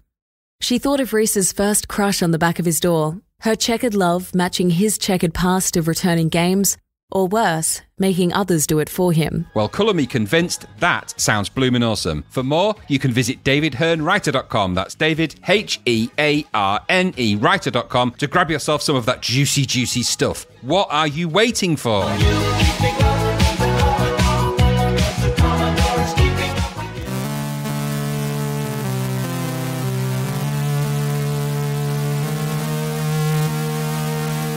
And we're back. We're back for albums, February 1988. So let's get into them. Let's get into them straight away. Graham, there's only one album at number one all month, and we've spoken about it before. It was Introducing the Hardline, according to Terence Trent D'Arby. I didn't realise he was Terence Trent D'Arby, not the D apostrophe Arby. I didn't realise that at all. I thought he was just Darby, D-E-R-B. Right. all the times I've pasted it in our agenda, you've never noticed. No, I haven't, and that's terrible, isn't it? Because I know we were talking about him being like Terence Trent, because he's the Trent and Darby. There's a conflict there, but he's just D'Arby. D'Arby. De Arbe, the Arbe. It was never going to be my thing, that album, and it wasn't, because I don't remember listening to any of it. So, no, wasn't my thing either. We weren't around a lot of cocktail parties or swarthy lounges at that time, were we? There's nothing to do in February, is there? So dinner parties would have needed the sound. There'll be plenty of dinner parties going on in high-rise, upmarket flats that are being built on the Thames that need this kind of thing. So that's it. It was never going to be part of our thing. It was not. So anyway, that was number one all month. Phew, there you go. Long time. So let's get into what else the stuff was coming out. 7th of February. Number two, straight in at number 2, Blow Up Your Video by AC/DC. Straight in at number 2. It's their 11th studio album. I can believe that. And it's the one with Heatseeker on. Heatseeker! Yeah, I went and listened to that. I didn't recognise it at all. Yeah, never heard of that. Never heard of it. I'm thinking, is it about a missile, or is it just about, what's it about anyway? The album was a massive, crazy massive global hit. However, the thing I always note with AC/DC albums is, if someone said to me, if you heard Heatseeker, I think there's 12 or 13 or maybe even 14 tracks on that album. And the 2 of them released as singles. One of them was Heatseeker. Can you name the other single, or can you name any of the other tracks off the album? God, no. No, I don't know anything about AC/DC. No, because they're a little bit of a singles band, I think. I think for me, they are. I think my experience of AC/DC is literally the ones that everyone would know. Back in Black. For those about to rock, we salute you. Yeah. Which is another album completely. And this was produced by somebody who produced their earlier album, so I think they were looking to get back into that kind of frame of mind. I think this is the last album where some of the tracks were mainly written by the lead singer. After this, they were written by the Youngs in the band. So I don't know. I don't know much more about it than that. I've never been a huge AC/DC fan. Don't get me wrong. I mean, you can't not like them because they do what they do. But I like that. If someone said to me, if you give me the best of AC/DC and I'd listen to it like the best of Queen, give me this album and all the tracks on it, and I'd be like, I don't think I've ever listened to that.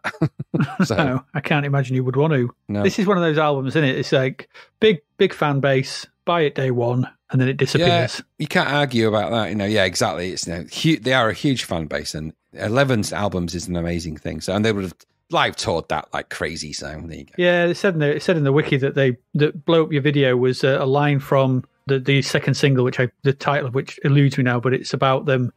It's about basically we're better live than we are, which makes sense. I imagine they probably are. Yeah, I've never seen them live, but I can imagine they're an amazing thing. If you like that kind of thing, if you like your Steel Eye Span type folk, you're not going to go for that. No, if you like what was in at number 37, which was Everything by Climby Fisher, you're not going to be I imagine the Venn diagram between AC/DC and Climby Fisher fans is just 2 separate circles. Yeah, even if love may have changed everything between them.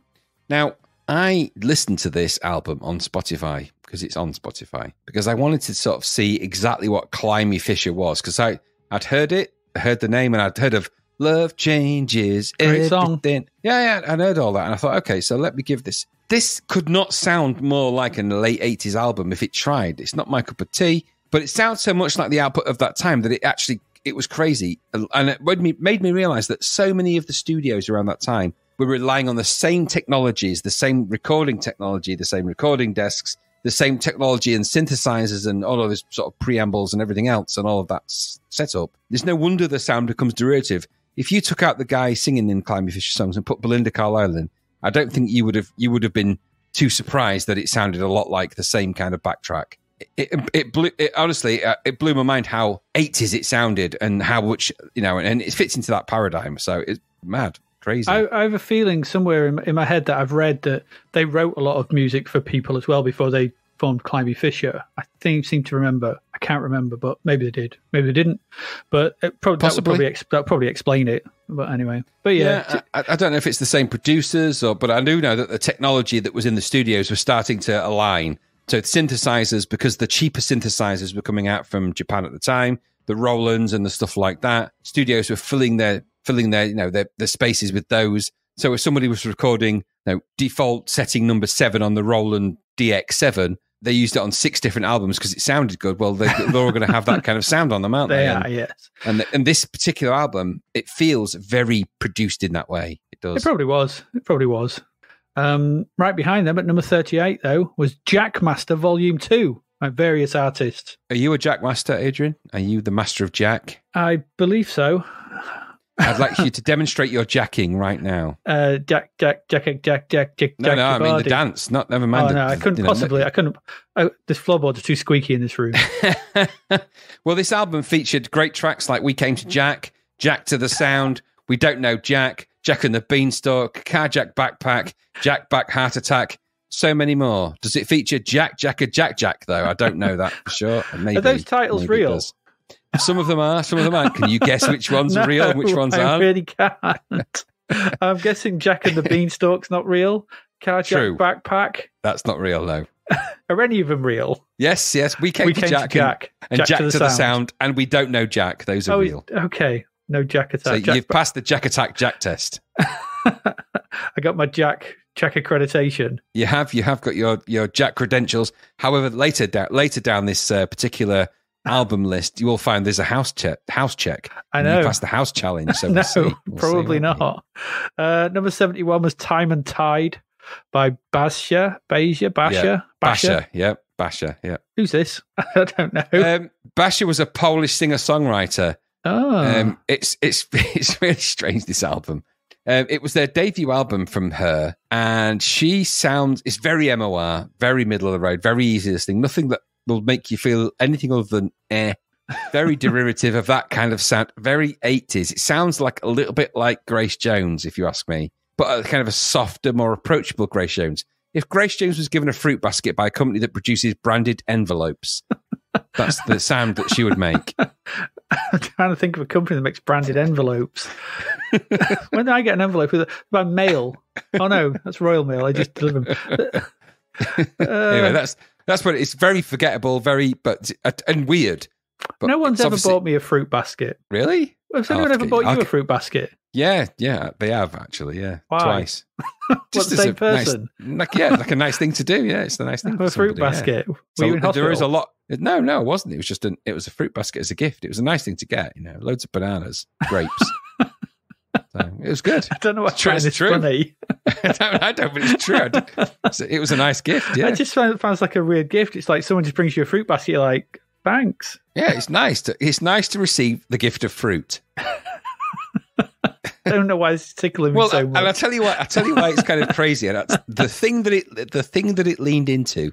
And this is completely aside from most things we talk about in this podcast. But if you are a child in the UK and you were born in the time frame that we were, I think it's fair to say that fruit was a Christmas thing. Because we tended to get loads of fruit at Christmas, but the rest of the year it was like, no, sod the fruit. You're not having fruit. But at Christmas there was always a fruit basket full of bananas and apples and stuff. We had a big basket, like a big basket full of walnuts. And I was going to say, yeah, it's like nuts as well, isn't it? Yeah, exactly. It only happened nuts. at Christmas. So I think when I got those fruit baskets as a present, I was like, it's like Christmas. I was like, oh my God, someone's bought me fruit. It's not an amazing thing to give somebody a banana or an apple, really. That's what I mean. But it did feel like it to me. And I think because it tied into the idea that in that kind of weird way that in your childhood when we spent entire years as I'm sure you did too. Up until December, fruit was a thing that it was in supermarkets only. And then December, it went from the supermarket to on the lounge sort of mini coffee table in a basket. Like, what?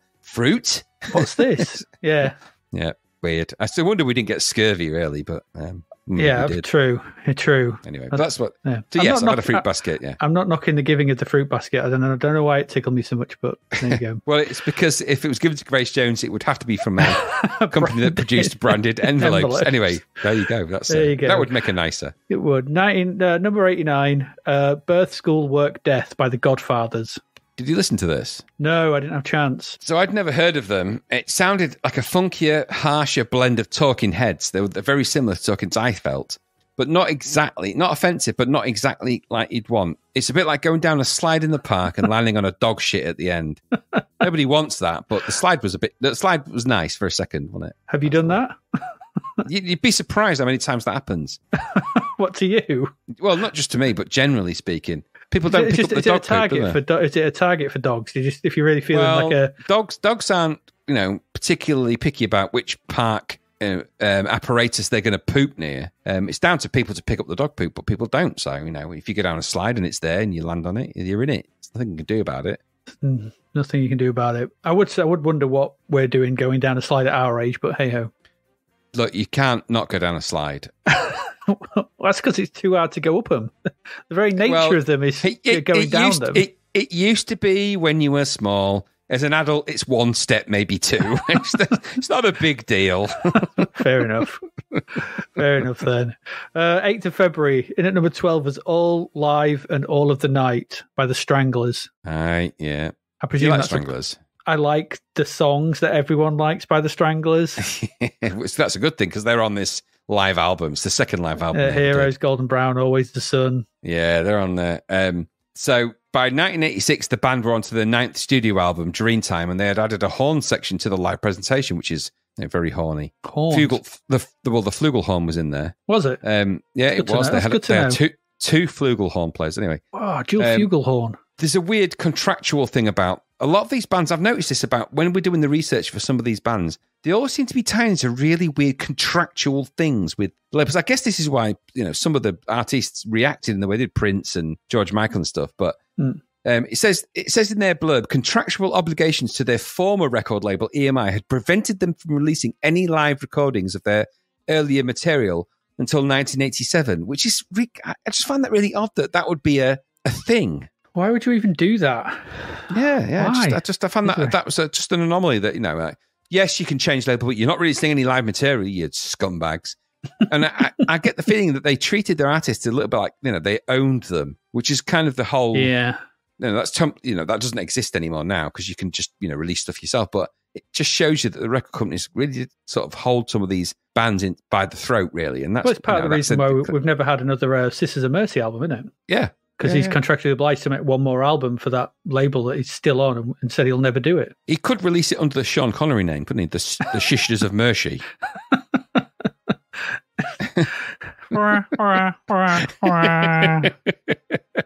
that, Billy? I blame myself. Yeah, I know you do. You always blame them. Marion, you look radiant. Anyway. Number 73 is the original. Let's move on. Not a lot to say about this one. It's the original soundtrack to the film Cry Freedom, the Richard Attenborough story of Stephen Biko. Lots of world music on there. It's probably very impressive. I could not find a lot of information about it other than it's a compilation of world music and some probably amazing artists and stuff, but I couldn't find it. It got it was nominated for best song in the Oscars, but it was beaten by what's it called, Two Hearts by Phil Collins for Buster. All right, Two Hearts that living in just one mind. That Buster with Phil Collins beat Cry Freedom for anything. It's just boggles my head. Also, as well, Peter Gabriel re-released the live version of the song Biko to coincide with it as well. The 1980 song Biko. That's about all I know about it. Number 81, Mad on House Volume 1, various artists. Yes, a compilation featuring House This House, Take It to the House, House for Sale, House About That Then, How's He Doing That, and many more. House You, Man About the House. Man About the House. How many of those are real? Bless This House. Which ones out of those do you think are real and which ones aren't? All right, I think House This House is real. Yep. Take It to the House, and none of the others. Yeah. House for Sale, House About That Then, House You Do. Yeah, they're all made up. Yeah, I thought there would be. Just insert the word house into things and you'll get there. Yeah, it really works. Number 92, Scallywag Jazz by Thomas Lang. No, this was weird. What is it? It's a jazz album. It's a jazz compilation album by Thomas Lang. He's a jazz player. Now, what weirded me out about this is when I checked into the track listing for the album, because I felt that this told a story. I'm going to read these out to you, Adrian. Tell me if this doesn't make you think of a story about something that's gone on, either in his life or maybe it's something he's doing. Who knows? So I'll just read them out in the list they are from track 1 to track 13 on the album. So the first track to the last. Fingers and Thumbs, The Happy Man, Ooh. Boys Prefer, Me and Mrs. Jones, Scallywag Jazz, Shoelaces, Strength, Sleep With Me, Spirit, Injury, Envy, A Difference, Crybaby. I put it's you, but I can now you've read it out and I can see it. There is a story of meeting someone on an illegitimate birth. I mean, even if you just merge some of these together, Boys Prefer The Happy Man, Boys Prefer Fingers and Thumbs. Well, Boys Prefer Me and Mrs. Jones. Yeah, Yeah, exactly. Sleep with me, Mrs. Jones. It's just, not good, is it? Yeah. I don't know. There's something weird about that. Something very wrong with it. Something very, very wrong with it. Anyway. Yeah, she meets Mrs. Jones. He likes the shoelaces. He gets the strength to ask her, tells her to sleep with them, that they do, but then she spurns him. He's envious of that she's with someone else. Then he notices there's a difference, and then there's a baby. Yeah, I don't know. Maybe. The happy man, crybaby. The happy man, I don't know. There's something weird about it. Sleep with me, crybaby. I don't know. I just got the impression there was a tale in there. And amongst that, someone's trying to... It's a bit of a cry for help somewhere, I think. Maybe. Poor old Thomas Lang. Yeah. Pointlessly in at number 100 is the Joshua Tree Singles by U2. Yeah, I couldn't get my head around what that was. Is it just literally just the singles? Why did you not buy the album? I think so. I genuinely don't know. The album was an amazing, massive success. I don't know what that is. Is it some of the B-sides and stuff as well? Is it a compilation? I could not honestly find out a genuine track listing. If you go to the YouTube website, which is extensive in its descriptions of everything, you're like, but I was bored reading it. I'm like, oh my God. No, I get it. It's just an impressive album. And, Bono had a moment where he wasn't sure it was going to be successful. And it's like, oh my, goodness me. So I couldn't get through the 10 billion pages of information trying to figure out what the hell this was. But they re-released it in 2017, I think, as well. As a kind of a sort of a remaster. So I don't know what it is, but it sounds like it's just the singles off the album. Buy the album, I guess. Yeah, it must have the B-sides and stuff, I guess. Must do. 15th of Feb, straight in at number 5 is Tiffany by Tiffany. Aye, yeah. We've spoken a lot about Tiffany. We're alone now. That's the Tiffany we know. It is. Debut album. That was a debut album. Prior to signing a recording contract with MCA Records in 1987, Tiffany had begun working with manager and record producer George Tobin several years earlier, several years being the key word here, possibly with some of the tracks recorded as early as when she was 12 years old. Weird. I'm sensing a little bit of, the word is exploitation. Little bit, just a little bit. Probably. Would you record this song for me, Tiffany? Yeah. I tell you, I'm not going to pay you in money. I'm going to give you space coins, which you can feed to your dolly. There you go. There you go. Jelly babies. Coins. Exactly. It's just like, I don't know. It got mixed reviews when the album was released. Anthony De Curtis of Rolling Stone gave the album an unfavourable review, Adrian, a bit like that one from the Melody Maker with The Mission that we spoke about last time. Oh, yeah. Describing the album as an artificial construction that Tiffany occupies with neither authority or uniqueness. That seems a bit harsh. She sounds too much like Tiffany. Yeah, well, this took the words right out of my mouth. If you sound like Tiffany and too much like Tiffany, I'm afraid you're done. Get out. Too much, yeah. Get out there. Yeah, no good. What's this then? The reviewer criticised production, songwriting and management for letting Tiff down. That Tiffany Dell. No, maybe. No, they said that she was basically better than the album. And they described her cover of I Think We're Alone Now as sterile compared to the original, and I saw her standing there as a conceptual disaster. I get the impression they didn't like the album. No, I did not notice that I Think We're Alone Now by this point was like a massive worldwide hit. No, it's the same guy that when he reviewed Spinal Tap's album, he called it Shit Sandwich. So you can't please everyone, can you? You can't please everyone, no. You can please me with the next one, though. It's number 7. It's All About Eve with All About Eve, a debut album. Aye. Good album. We've spoken about a lot of the singles that have come out. They're all on this. This is a very good album. There's not a dud amongst the track listing on here. It's all solid. So if you like this kind of folksy goth stuff with some good guitars and Julian Reagan's exquisite vocals, you'll get a lot out of this.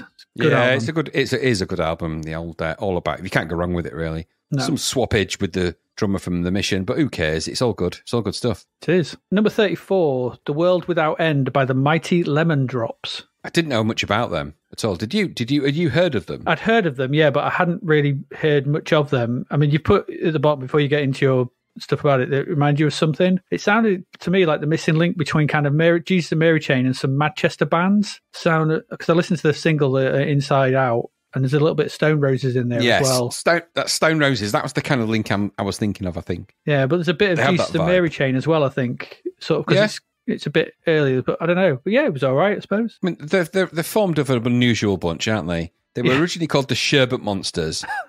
That was formed in 1985 in Wolverhampton in the Black Country, of course. Paul Marsh, Dave Newton and Tony Lynham had played together in a band called Active Restraint in 1982, with Newton later leaving to become a founding member of the Wildflowers. Is that the New Originals? The New Originals. Dave Newton, and then there was the Not So Wildflowers. Dave Newton and Tony Lynham were the principal songwriters for the group. Their sound can best be described, according to Wiki, as a more psychedelia-influenced post-punk. I didn't get that. Well, not from the single I listened to, ringing no. Rickenbacker guitar as the lead. I don't think you can just signpost Rickenbacker because that's the lead sound. That doesn't make it. I don't think it made a difference. The Echo and the Bunnyman kind of link, maybe, yes. But I think you're actually accurate with Jesus and Mary Chain and the Old Stone Roses. I think you're much more on point there than that is. So I would agree with you on that. So yeah, but it's not offensive. But I'd never heard of them, and it just sounded like a lot of other stuff that came later. Maybe they were a pioneer for that. I don't. Maybe sort of early versions of that sort of thing. Sorry, number 48, "I'm Your Man" by Leonard Cohen. And just before you say it, I thought this is not the cover of the Wham song, as that would be amazing. Want to hear that. I'd love to hear Leonard Cohen's version of that. Baby, I'm your man. Yeah. Leonard Cohen is very much a Marmite, isn't he? You either love Leonard Cohen or you don't. Yeah. There's certain tracks I really like by Leonard Cohen. There's certain ones I don't. This album's actually quite a good album because it's basically him, doing what Leonard Cohen does over kind of Cynthia. Maybe he does over Cynthia. Synthesizer. Synth tracks, not over Cynthia, because I don't know that sounds rank. But you either like Leonard Cohen's kind of deep vocal trawling over things or you don't. I quite like that.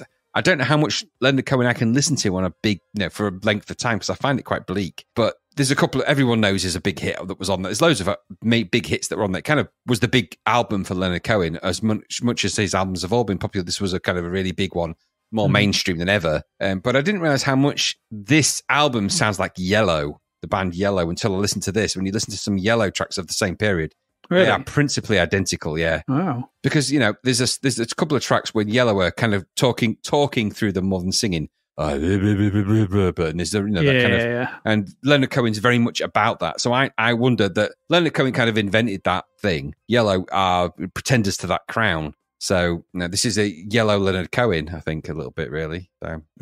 Number 80, "All Our Love" by Gladys Knight and the Pips. Gladys Knight and the Pips. Woo. Do you remember Gladys Knight and the Pips? They're a band, I know them. I've heard the name. I couldn't tell you a single thing about them, by them, or anything. This was the last album they released before the Pips retired, and Gladys Knight embarked on a solo career. So my question to you is, what does a retired Pip do? Turns into a stone. So they just turn to stone, the Pips. Yeah, that's what they're doing, because it's all that fruit you got in your basket. You should know. Yeah, well, what's the difference between a pip and a stone? I did some research. Do you remember when a TV show, it might have been on BBC or ITV back in the early 80s, was called Saturday Night and the Pips. And that was where Gladys Knight and the Pips did a Saturday night sort of entertainment show where they sang some songs and stuff. Crazy. I don't remember that at all. Saturday Night and the Pips. Anyway, maybe I could have invented that. You sure you're not confusing that with Saturday Night at the Movies? No, there was definitely Saturday Night and the Pips, yeah. Okay. It might say Gladys Knight and the Pips. Saturday might be the thing I'm injecting in there. It might just have been on Saturday for all I know. So I've never heard Saturday Night and the Pips. I think Gladys Knight and the Pips sounds like it's I want to hear it now, though. Saturday Night was their brother. Gladys Knight, Saturday Night. Bobby Knight. Michael Knight, yeah. Number 96, "A Portrait of Ella Fitzgerald" by Ella Fitzgerald. Yeah, do you know a lot about Ella Fitzgerald? No, have you heard? Again, there was a very lackluster selection of new albums out this month. No, I mean, don't get me wrong. Ella Fitzgerald is an amazing vocalist. Amazing.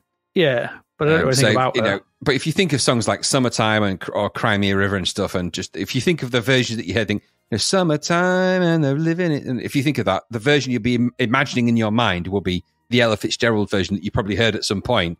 There's been loads of cover versions, but that'll be the one that you think of. If you heard it, you'll be like, wow, that's who sang it. There's 48 tracks on that compilation album. It's too 48 many. Tracks is a lot. No one needs that many. That's just crazy greedy. amount. So Ella Fitzgerald, which sounds horrible, actually. That sounds awful. I'm never saying that again. Mind you, if you split it up, Ella Fitzgerald, it's even worse. No, move, shh, go. 22nd of Feb, number 20, "Tattooed Beat Messiah" by Zodiac Mind Warp and The Love Reaction. Yeah, Did we speak about these recently, the single, and we hated it? Was it these? Yeah, we did. We didn't like them. There was something weird about it. I can't remember what it was. I think it was bad taste. Very badly dated, yeah. And I guess this is probably the same. I don't know. I don't know much about it. It was never anything. I'm not a fan of crazy band names that are silly, so I don't know it. No, I just equate them with ZZ Sputnik and that sort of thing. Probably the same sort of thing. I don't know. Zodiac Mind Warp sounds like something I wouldn't be into. Yeah. Number 27, "Tell It to My Heart," the album this time by Taylor Dane. Big Massive old Taylor pop Dane. energy. Massive. Yeah, Huge pop energy big. in that album. I Huge, mean, massive. yeah. The album was certified double platinum by the Recording Industry Association of America, denoting shipments in excess of 2 million copies in the US. Yeah, that's pretty crazy. That's a big hit, a big hit for the old Taylor Dane. Tell it to my heart. I think 4 singles off it all went in the top 10 as well. So yeah, I think she was, a bit of a big hitty thing at that time, but it's disappeared into oblivion now. Absolutely. Well, it is a very addictive game. I mean, she's still trying to rescue the Kingdom of Tamriel. Well, she went into a fun fair, into the the mystery booth, and just never emerged. Did she ask what's his face, Zoltar, to be a girl again? Yeah, she's just perpetually falling down some kind of mystery corridor. A bit like it. Same thing. Yeah. Someone just told her to shave off her sideburns. Number 32, Say It Again. Okay, number 32, Say It Again by Jermaine Stewart.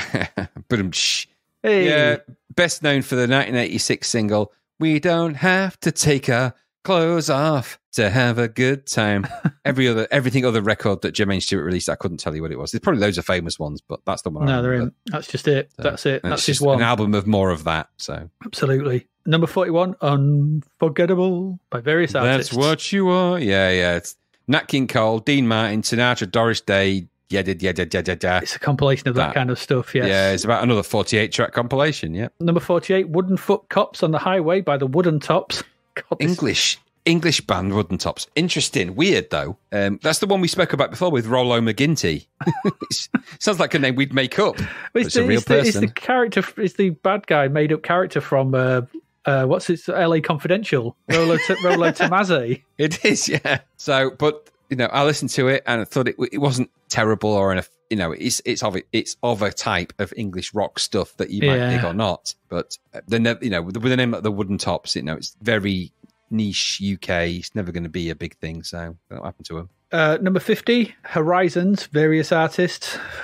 Yeah, this was a K-Tel compilation now. Do you remember K-Tel? K-Tel Records presents, and it's the most random, crazy compilation of all time. It's whatever they could get the rights to at any given moment in time and stick it on a K-Tel It starts album. off with Crockett's Theme by Jan Hammer, jumps to Equinox Part 5 by Jean-Michel Jarre, then has a Shadows track, then Going Home by Jonathan Butler. Do you remember that one? You won't. No. It's got Bob James. Theme from Harry's Game, Bob James, Shepherd's Song, Clonada on there. Then I know that, yeah. Then it dives to Dave Stewart and Barbara Gaskin. Then Chris Rea, Kenny G's on there, Songbird, classic Kenny G track that. Incantation, The Mission. I'm pretty sure that's off the soundtrack for The Mission. It is, It's a good track though, that is. That's what I'm thinking of. Yeah, it is. Then Alan Parsons Project, randomly, Mama Gamma. Ramsey Lewis. Who the hell is Ramsey Lewis? Who hangs around with Dave Grusin, I was guess. thinking, and Spyro Gyra. Yeah. The Royal Philharmonic Orchestra step in for Terms of Endearment. Chirpy, that. And then Art of Noise float in at the end with Moments of Love. What a random collection of K-Tel crazy. That sounds like one of Gary's mixtapes. It does. It does sound like a Gary mixtape. You need to listen to this. Yeah, just put it on here. Which tape is it, Gary? It's this one. It's Gary's tape 7. K-Tel. As he reached into his box of tapes that he had. With K-Tel hits like the ones that are the first 2 tracks, because they're the ones you'll have heard of. And then every now and again, one will pop up like Clanad. Bloody K-Tel. Crikey, Bob. Anyway, when I read that. A couple more left. Number 68, the greatest hits of the Isley or the Isley brothers. The Isley brothers, yeah. The Isley brothers, yeah. I mean, it's the greatest hits album, okay. But they did write, 3 of the brothers wrote the song Shout. So, which is the one that shout. The one that's in Animal House. Yeah, they wrote that. Yeah, that's the Isley brothers wrote that, and it was made famous later by Animal House and by Lulu. She sang a version of Shout. Yeah. So famously, but they wrote it. They did, and their version is the original version of Shout. Can't go wrong with Shout. It's a great song. No, so they did loads of stuff like that. They're one of those band of brothers that have released loads of tracks. Like those 60s bands, like the Beach Boys and stuff like that. Yeah. There's tons of stuff that they wrote. Yeah, tons of it. Okay, right. All right. Finally, at number 73, LA Guns with LA Guns. Yeah. I always like to end on one of the... It's always good that each week we seem to end on one of these sort of American LA cock rock bands. Hair metal. Yeah. I was never a fan of LA Guns. I didn't realise that Axl Rose was a member of LA Guns originally either. No, did I? But that's where Guns N' Roses comes from, apparently, that part of it. Oh, okay. There's all a little bit of an incestuous relationship between them all, but formed in 1983. The lineup currently consists of Tracy Guns, Phil Lewis, Ace Von Johnson. Oh, that name is so good. Ace Von Johnson. Ace Von Johnson. I'm sure he's in World War One flying a red biplane. Johnny Martin and Scott Coogan and Adam Hamilton, because they've got a different live drummer to the studio drummer. Anyway, that's who they are.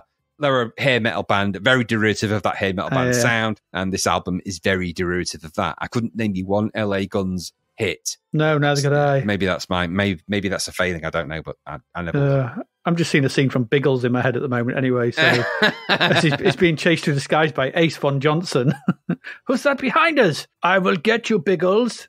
It is the great Ace Von Johnson. Damn you, Biggles.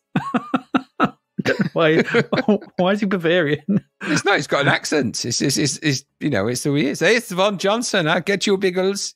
Damn you. If it's the last thing I do. The last thing, Z. The last thing I do. Where are you from? I don't know. All over. Somewhere you don't want to go. My name is Ace Von Johnson. Don't ask me questions. I'm from nowhere and everywhere. Ace Von Johnson. I play guitar. It's amazing. What a name. I love it. We need him in our White Spirit band. We'll get him in there. I think we should. Right, there we go. That's your albums for this month. Oh, I love that last one. We'll go away now for a little breather, and then we'll come back. We've got 4 more games to get through. This is going to be a tough half, but we'll be back to tell you all about them after this quick break.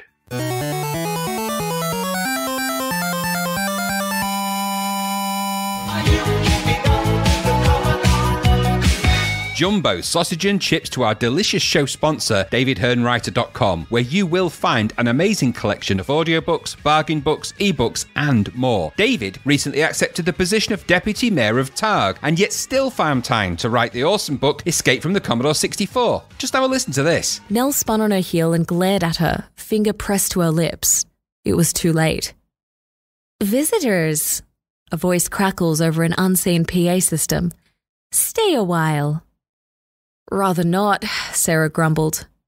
Stay forever, the voice boomed. Nell threw her arms in the air, her frustration evident even from the other end of the room. Frustration grew to fear as a robot glided into view from a platform above. Blimey, I'm grabbing me some copies of that, and I'm taking them to Dizzo or Lave. To get your own copy of that and many, many more, visit davidhearnwriter.com. That's David, Hearne, writer.com. Don't rest on your retros now. Hit your blast button and get over there.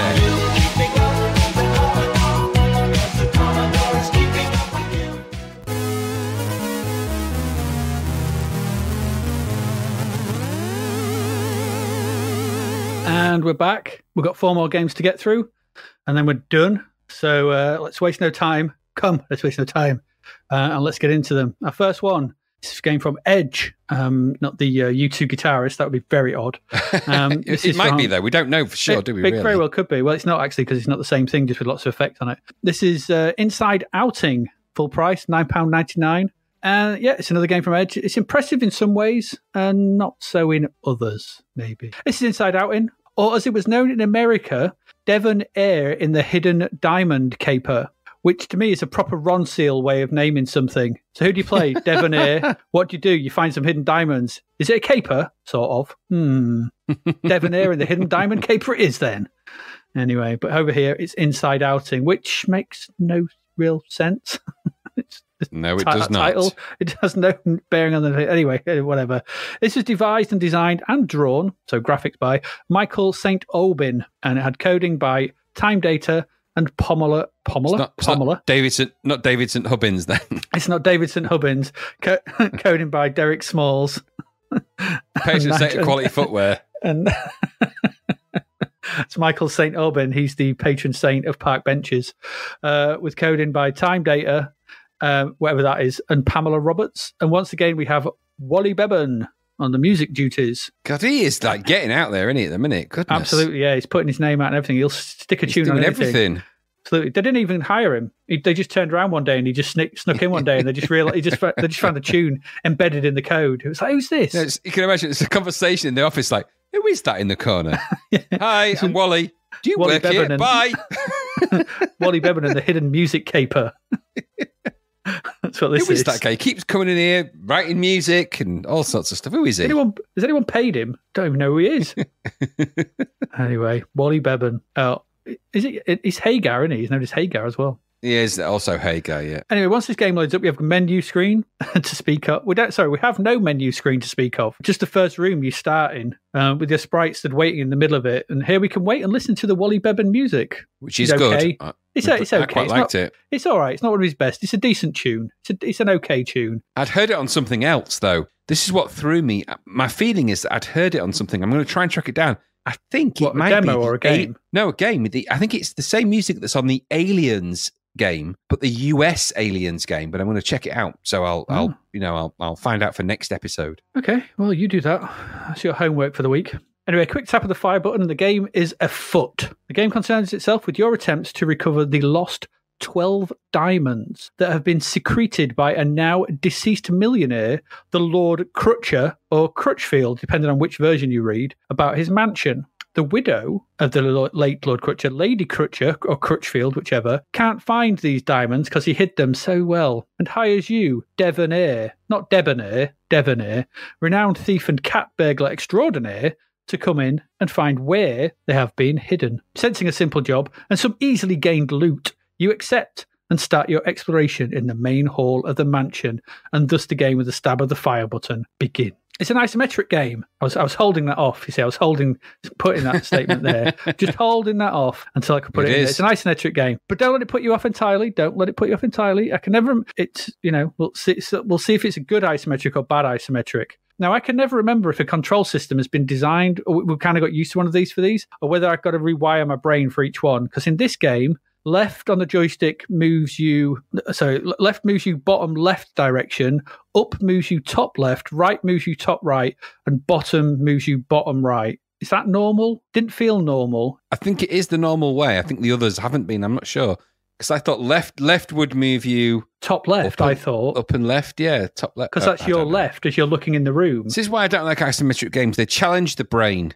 I saw. It didn't feel normal to me. I thought, isn't up usually top right, not top left? Maybe it's just me and maybe the way my brain's wired. Now from this very conversation. I'm like, oh... Who knows, yeah. Controls were free-for-all back then anyway. Fire button does make you jump, though. F1 picks up objects and you carry one thing at a time. F3 drops it. And F7 pulls objects if that object is pullable, movable. So if you can walk into it, you can shove it. You can walk into it, shove it. If you press F7 and you're right next to it, it'll drag it back as well. The UI for the game is pretty simple. There's a score and an energy bar in the bottom left of the screen, and any object you are carrying in the bottom right of the screen. Most of the screen is taken up with an isometric view of the room you're in. And first impressions are actually pretty good. It's colourful. It is. It's full colour, so it's not your monochrome one-colour nightmares we've been used to.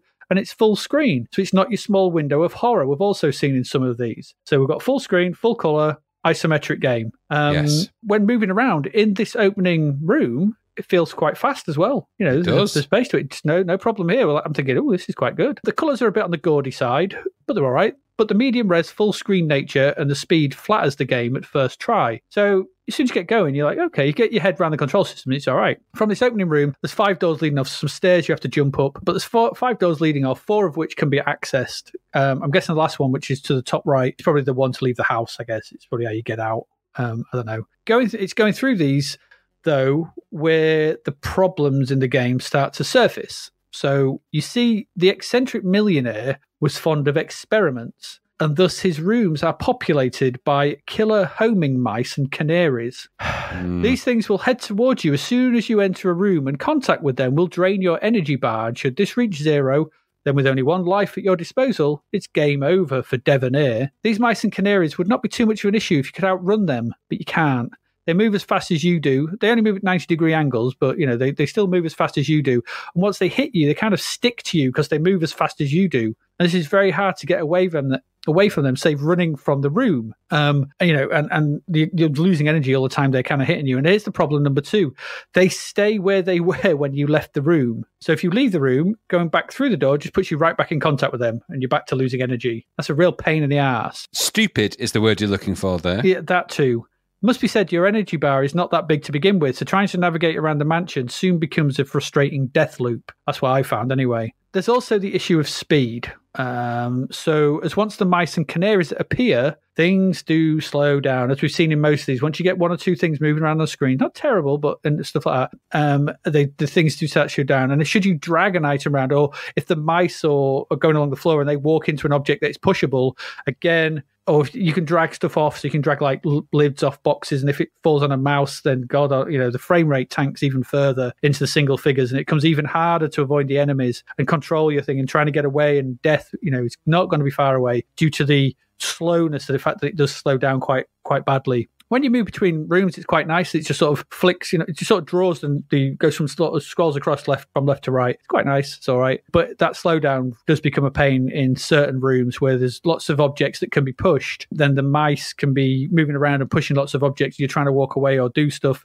and the game is slowing down, and it can be a bit of a pain in the ass. The puzzles in the game are also as well are made obtuse. It's not very clear what the objects are that you're picking up, or what objects can actually be interacted with and what can be pulled. In the kitchen, there's a couple of cupboards that you can pull the lids off, but it's not really clear that you can do that. So it's just by trial and error that you just happen to pull back on something and, it pulls the lid off. So in the first one, if you go to the first one, you might find, you pull the lid off, you jump in, there's a gem. In the second one, so that's okay. And the other, there's you go on top of it and you go to pick up the object that's in there, and it's a square cube. And it goes in and you're like, what the hell's that? It just looks like a square cube. It turns out that this is ice. So if you're playing this game, be known that it's ice. And that's needed to put out a fire a couple of screens away, allowing you to get another gem.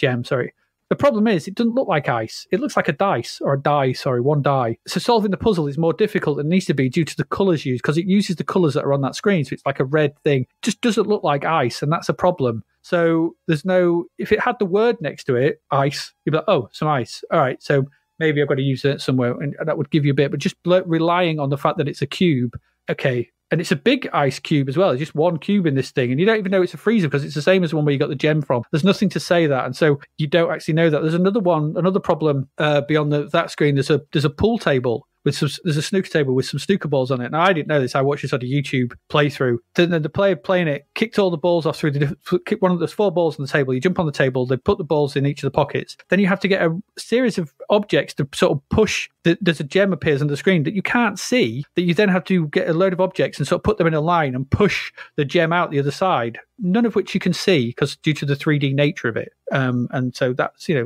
how would you even know that?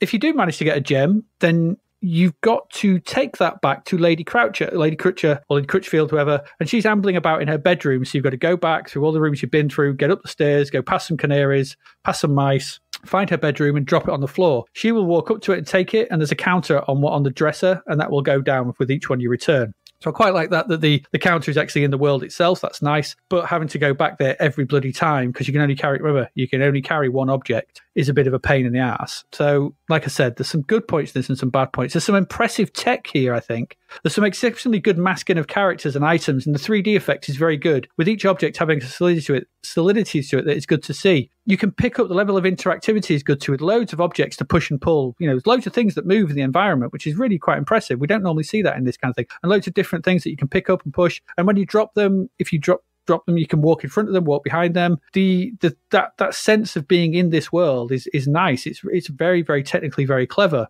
And all that's good. And, even having the mice pulling and pushing, even the mice pushing objects that can be moved and their efforts to get to you is good to see, because it lends, I know, because I suppose they're giant mice, basically. And so it lends the environment a sense of realism that they can actually push these to get to you as well. And it's not just all solid and unmovable. Some of the stuff can't be moved because it's too heavy, but like bookcases and stuff. But that makes sense. So that's quite good. The problem is it's the inclusion of these mice and canaries that really let it down for me. It's far too easy to die. And just to add as well, your energy bar depletes over time as well for reasons that are not explained. Why does the energy bar keep going down, just ticking downwards over time? I don't understand. The cat burglar just cannot keep going after a while. And I tested this by starting the game and just put it on and stood still. And yes, I eventually died. I didn't do anything, but eventually I died. I don't understand that. To me, that's bad design. I was thinking about this. If they'd gotten rid of the enemies and had a time limit. So instead of an energy bar, you had a time limit. So you had to go around and find stuff, and you had like one night to solve everything,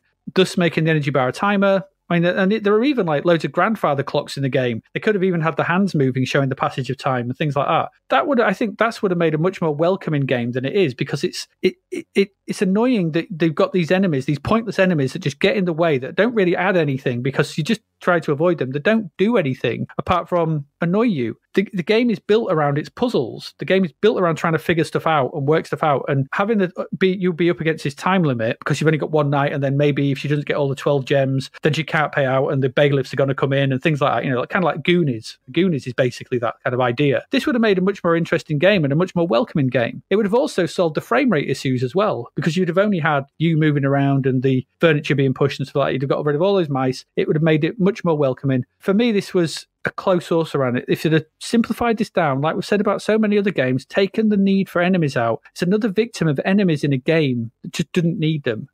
And if I'd have had the strength and its conviction to make this figuring out the puzzles around the thing about where these things are hidden, could have had a decent little puzzler here rather than an annoying time drain. And I think that's what annoyed me about it, because it's very nearly close to being a decent puzzler, but it's ruined for me by frame rate issues that are caused by enemies that shouldn't be there. That was what I thought. Looks nice though, plays okay in places, but frustrating. What did you think? Similar. Isometric, yay. Multicolor, yay. Medium res, yay. Noticeable slowdown, yay. Puzzle game, Control with the joystick and keys, I remember there being a lot of fuss about this though when it came out, especially on the Amstrad. And I looked at the Amstrad version, it's really vibrant. It's like over vibrant. It's like, wow. But it still suffers the same kind of slowdown that the C64 version does. So as much as it's not vibrant, it works at about the same pace, which is fine as long as there's nothing too much moving on the screen. When you do that, as you've said, it starts to feel a bit like running through treacle. It's just such a shame, because if it didn't have that, this might have had something. The enemies are just a pointless addition that are not needed here. This could have been a really good investigate the stuff, figure out the puzzles game. It didn't need the added addition of this sort of silly logic that you see in Nosferatu and so many of these other games that ruin them. Fortunately, it has that. Therefore, it makes this game what could have been a really nice explore the mansion game into a dodge the stuff game. And it's never really going to be about that, especially when you're neither as faster than nor able to avoid the things that are generally going to deplete your energy. Mm-hmm. The isometrics kind of work, I guess. Not that shabby, but maybe this is probably a game for the mappers out there that really like this kind of thing. It is a bit of proof that not every isometric game has to be monocolor, at least, because it is, full color. No denying the color in this one. It's like gone from being monochrome to being crazy color. This is like going from black and white TV in the 50s to 1973 color with so it's very vibrant. But all of those things are very nice. But the core game's pretty dull. And with slowdown and pointless enemies attached as well, it just starts to trundle a bit, and it starts to feel very rote and a bit mundane. Such a shame. I think in the heart of this, there's something really nice, something really good that they could have really worked out. And in a machine that's capable of sustaining a frame rate, this is probably a really good playable game, but it is not the playable game that I remembered. Now, I remember diving in and out of Inside Outing. I remember being quite excited to get it back in the day because of the way it looked and the Zapped review, which was, not overwhelming in the 90s, but at 85%, it looked like quite an interesting thing. And their review was basically what we've said. There is, aside from mentioning anything about the slowdown, they didn't sort of say everything else, that this is a quite of interesting game, but there are problems, etc. I think it's another great Edge game. Edge did produce good stuff, but it is let down by that idea that silly things and silly enemies slow it down to the point when it becomes a bit unplayable. Such a tragedy to do that. If you took those out, like you said, just moving things around would have been great. Anyway, I quite enjoyed it, but if you have to be understanding of its limitations, and if you're not, and you're going to get angry, which I can quickly do with games that slow down their frame rate, then I find that I think, I'd rather not. I don't go for these isometric games because of this kind of problem with them. Yeah. And this is just another example. Colourful, pretty, nice idea, but it still has that slowdown, and that ruins it for me. And so, such a shame, really, but there it is. There it is indeed. Yeah. Just wish, there's ideas here, but just get rid of the enemies. Your game should be built around enemies. Need it. No, they just can't get their head out of that space, can they? No, not yet. Not yet. They can't. Well, anyway, the thing is, it ruined Nosferatu for the same exact reason. Yeah, those when you went to some of bats. those locations, the bats would do you in, and it's just you don't need that. No. Atmosphere doesn't have to, but they didn't get it then. Nowadays, of course, atmosphere is created by the environment, but back then, no, I'm not getting the whole environment. Fill it with rats or canaries randomly. All right. But, yeah, exactly. God knows. And I've never been attacked by a canary, isometric or otherwise, but I'm pretty sure they're not that vicious. But there you go. No, not enough to whittle me down to nothing. No. Anyway, there you go. It's better than our next one, though. Let's move into that.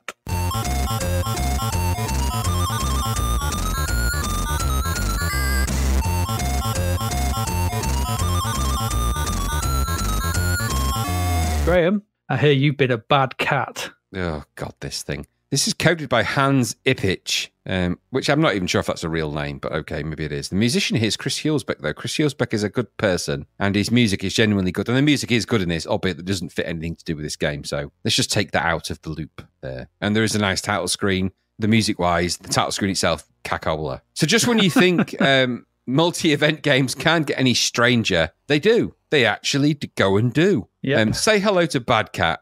Now, my feeling is that they meant bad as in the Michael Jackson bad sense, as opposed to some kind of feline behavioural issue. Anyway. Maybe. This is all the way from Rainbow Arts. The opening title screen is very weird. It has some sample-driven Chris Hulsbeck music, which is okay. I'm a big fan of Chris Hulsbeck, but this Bad Cat music is out of place here. Doesn't fit. Doesn't make any sense. But that is in keeping with the theme of this crazy game. Yep. I suppose it's different. So the game takes place during the 1984 Olympics. Apparently the city cats are despised by all and also infamous for some reason as they play host to their own alternative games event. Okay. Will Bad Cat live up to his name? He has a name. He's bad for what reason? None of this is explained. It doesn't matter. So here you've got to play through 4 events. That is the city park, the arena, the sewer, and the pub, which are all interspersed with the interlude. Oh, the interlude. Yeah. No, oh, God's sake. So in the city park, you must cross the assault course-like park to get to a motorbike on the other side. Honestly, we're going to explore avenues of feline behavior and things that are not real. Just, even in the navigational aspects of a game are obtuse. Anyway, so the course features water hazards, which are wet, according to the instructions, just in case you ever wonder what that really meant. That is a true instruction. You've got walls to jump and some kind of circus ball, which you've got to use for reasons. There's a section where you need to crawl. There's a trampoline, a cradle, and a swing. So you control your Bad Cat with the joystick, pressing fire to do a somersault and up to do a jump. Very importantly, you know the difference with those. Down makes you Down makes your cat crawl. Logic's out the window, by the way, here. So just forget logic. If you thought there was logic, forget it right now.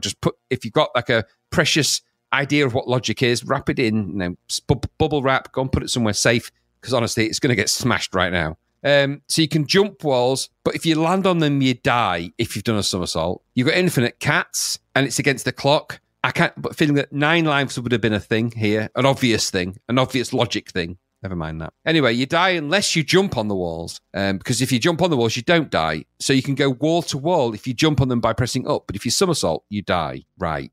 Yeah. You have to jump on the wall to jump on the circus ball, which is really hard to control, let alone any of the remaining obstacles, which are really difficult. The key issue here is that it's stupid to control. It has no logic. Anyway, when you get to the end of that, which you will, regardless, you can go on to the next thing. So whether you make it or not, you get to the interlude. The interlude, which is weird, a weird thing. It's a city map which appears, and you've got to navigate your cat on a motorbike to the next venue. Here in this, you're just a pixel, a little pixel, just a dot, just a pixel, which is really hard to spot. Yeah, really, massively hard. I didn't even see it when I was like, where am I? Zooming around the map are cars and things to collect, I think. And your next destination event, you've got to control your dot to get to the next event. It's not exactly clear really what you've got to do. You just kind of presented with this thing and with sirens and noises and going off. You're like, okay, I'll do that. Anyway, when you eventually do get to the next venue, it's the arena. This is where it starts to get weird if you've not got the impression from before. In this level, you're atop some kind of floating trampoline. You need to jump in the air and punch off the indicated geometric figures, hopefully landing on the other floating trampoline, which is kind of coming away and towards you. You need to knock off all the indicated figures and then you can proceed. You can also gain bonus balls if you do somersaults across the floating trampoline things. No idea how or why. That is the thing. Anyway, if you do that, you get over it, then you're over and you win the stupid thing, and then the stupid interlude happens again to go to the next event. This game's so crap. Then the next one is the sewer. This is like another assault course. This one has rats, water obstacles, ladders, creatures in the water, sewer water, and the same stupid controls with zero logic. You've got to hop, jump, and climb and punch rats as you go. Just punch them out before you're chased wildly by a massive grey thing, which is meant to be a dog, apparently. Anyway, after that, interlude, again. By now, by the way, the police siren of the interlude sequence will have your eye twitching, at least. Then you get to the pub. The pub. Okay. Here you're playing against the CPU in the guise of a well-known bulldog, quote-unquote. In this weird bowling derivative, you must bowl towards the feet of your opponent, hoping to catch them. If you catch your opponent's feet, you have to go to the bar, they have to go to the bar and drink a beer, which will eventually get your cat drunk, which makes the game more uncontrollable. Like, it needs less control over this stupid crazy. And after you've had 6 beers, or if the timer runs out, it's game over. Even though they make a point of saying the cats are despised, they seem completely at home in a pub. And the relative size at this point, which is human size, doesn't deter any of the human occupants in that bar, which I would argue would be somewhat frightened or surprised by the presence of a 6-foot dog and a cat drinking and playing bowls. Olympics or no Olympics, you're going to remember that event, aren't you? Anyway. The graphics here are kind of okay. It's an odd-looking cat, though, isn't it? Backgrounds have a lot of dithering, loads of dithering for shading. So I suppose, as somebody mentioned in our Discord channel, some of these graphics were lending themselves to CRT TVs that blended a little bit of the dithering into kind of a nice shady pattern. Maybe it looked good on CRT. It looked pretty blocky, really, outside of that. The animations are, well, they're not what you call feline. They're kind of more human. And I guess that's kind of what it is, really. It's not terrible looking, and the sounds and music are okay, I guess. The design logic and the controls, the logic and the controls are the issues in this game. A cat-based multi-event game, all right, okay. Assault courses that need jumping, etc., okay. But cats are really good at jumping and climbing. They're like crazy good at that. That's the one thing that cats are really good at. Like jumping and climbing over walls. That's what they do. They're kind of crazy good at that. Amazingly good at it. Famously so. They walk on 4 legs, not 2. We've seen a game that was that game with a cat. Was it that on the tiles, wasn't it? Yeah, on the tiles, yes. You've got these cats, they're good at climbing and jumping, crazy good. They walk on 4 legs, not 2. They can jump, but they don't somersault. You could have just stuck to cat logic in this, and that would have made more sense for this, really. It didn't need to humanize it. And if they did that, that would have been better. But in this, even if they jump around and fall off things, cats land on their feet. Famously, a cat always lands on its feet. They famously do that. They do. They don't somersault and die on walls. They don't do that. And explode in a puff of smoke. So this game breaks its own rules within 2 seconds of playing it, because if you just, it doesn't make sense to push up to jump and press fire to somersault if somersault is going to kill you. Anyway, it's really stupid when it does that. And so the logic of using cats then becomes stupid, because why not just use a person? It makes more sense for it to be a person. Just, this could have been the Tramp Olympics. It could have just been a human tramp doing Tramp Olympics and trampy stuff. The Transient Olympics. It could have easily been that. Especially since some of the more obtuse things like circus balls lend themselves to people more than cats. Even if it was a person dressed as a cat, which this kind of looks like, but isn't. So the design of the controls makes literally no sense. Fire button somersaults, usually to death. Jumping on the walls lands you on that, but otherwise things can kill you. The idea of water will kill you. Trampolines will kill you if you jump off of them wrong or right. Why would cats do that? This is not a game about cats. But it is called Bad Cats. The logic of the game is about cats doing Olympic events. None of these things are Olympic events. None of these things are events that cats would participate in. They don't participate in them like cats. They don't control like cats. They just look like cats. For me, that's a kind of a key problem. Those are several big problems that add up. So silly things like when you're in the sewers, there's loads of rats diving around. Why, instead of punching those, you could grab them and eat them. Cats catch things like that. They don't generally just punch them out the way or die because they're in the way. It's more logical for them to gather those and use them as food or something. Why is the interlude even in this game? What's the point of that sequence? Why is it there? It provides nothing but frustration and annoyance to control a dot which is meant to be a cat on a motorbike. It's just stupid. It makes no sense. So why those things? Why a cat and a motorbike? Why that? Why that? Why does this cat have to get to these events across the city? Why does he go on a motorbike? Why is the motorbike not in the game? These are all questions you could ask yourself.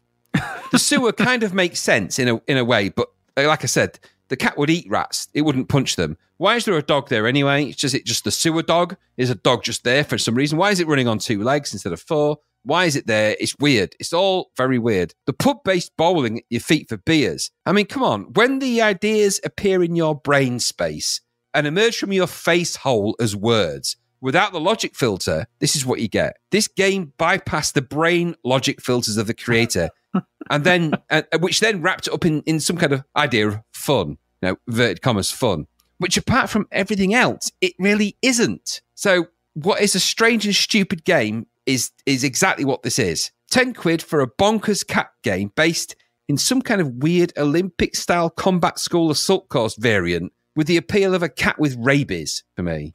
Which is not, not a thing that you want to be around. Not for me, this. Not for me, this. No, I hated this game. And I'm allergic to cats as well. So that shows that I participated with this game as long as I could. I hated it because it was crap. Now, the graphics-wise, some of the backgrounds are okay, maybe, than dithering, like I say, the shading. But generally speaking, the audio was better than the graphics. The graphics was better than the logic of the game. The logic for the game, there is no logic applied to this. Cats don't do Olympic events. And even if they did, they wouldn't do them like that. Stupid. And for 10 quid, sod off. What about you?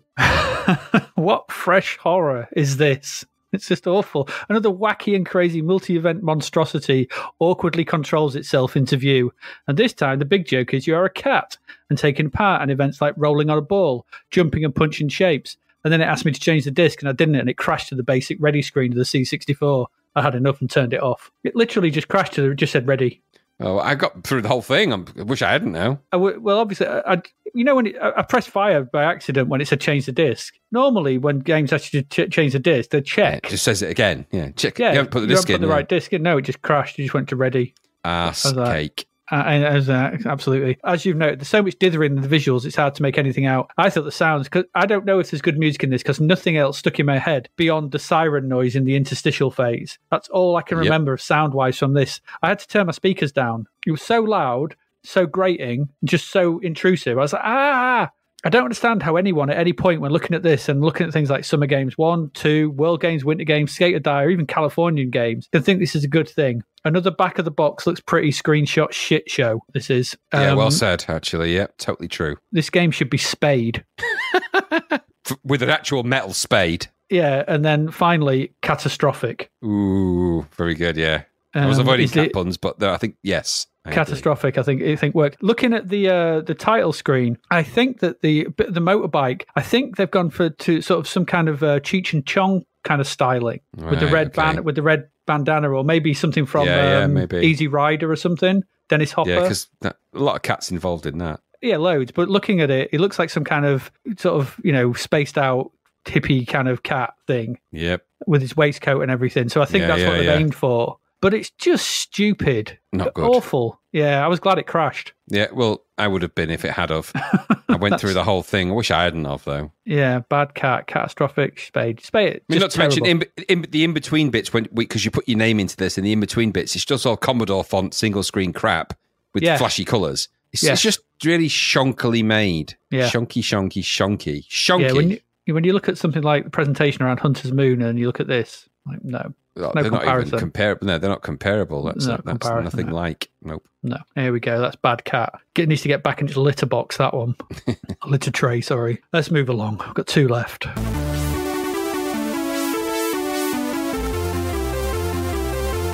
And the next one's another arcade conversion. This is Flying Shark. We're staying with the animal names, I guess. Flying Shark. This was also known as Sky Shark in North America. This was a 1987 vertically scrolling shooter arcade video game, originally developed by Tower Plan and published by Taito in Japan. Taito. It was published by Romstar in North America and Electrocoin in Europe. That's from the Wikipedia, and neatly explains what we have here. So it's a C64 conversion of the game. You fly a biplane up a vertically scrolling landscape, dodging bullets and blowing the hell out of anything that comes your way. Mainly other planes in various formations, tanks, boats, and variants around that lot. essentially. Bigger planes, smaller planes, more planes, different coloured planes, but tanks and boats of varying sizes. That's it. That's what you do. There's 5 levels to the game, each being a separate load for some reason. I don't know if there's any story to this. I couldn't find one. I know of. Just fly upwards and shoot stuff. But, each level is a separate load for some reason. I don't know why, but at least all the levels from the arcade are here. So I suppose that's one thing. One thing to note, though, is that the cover for the game has an image of a World War II fighter jet, like a Mosquito or a Spitfire or something, which is weird, because you fly and are attacked by biplanes. Yeah, don't question it. I do question it. Like, we saw Athena, which had nothing to do with the game, and now we've got this, which has nothing to do with the game. Yep. Odd. Anyway, when the game loads up, we have a basic title screen giving us the credits for this version, which is that the conversion has been done by Catalyst Coders, with Andrew Parton on code, Fred, just good old Fred, on the visuals, and Jim Evans doing the music. But there is no music on the title screen. So press fire and let's start blasting. The game starts with your plane taking off from a runway. This is all taken exactly from the arcade game. That starts the same way. Even the flickering... I thought the...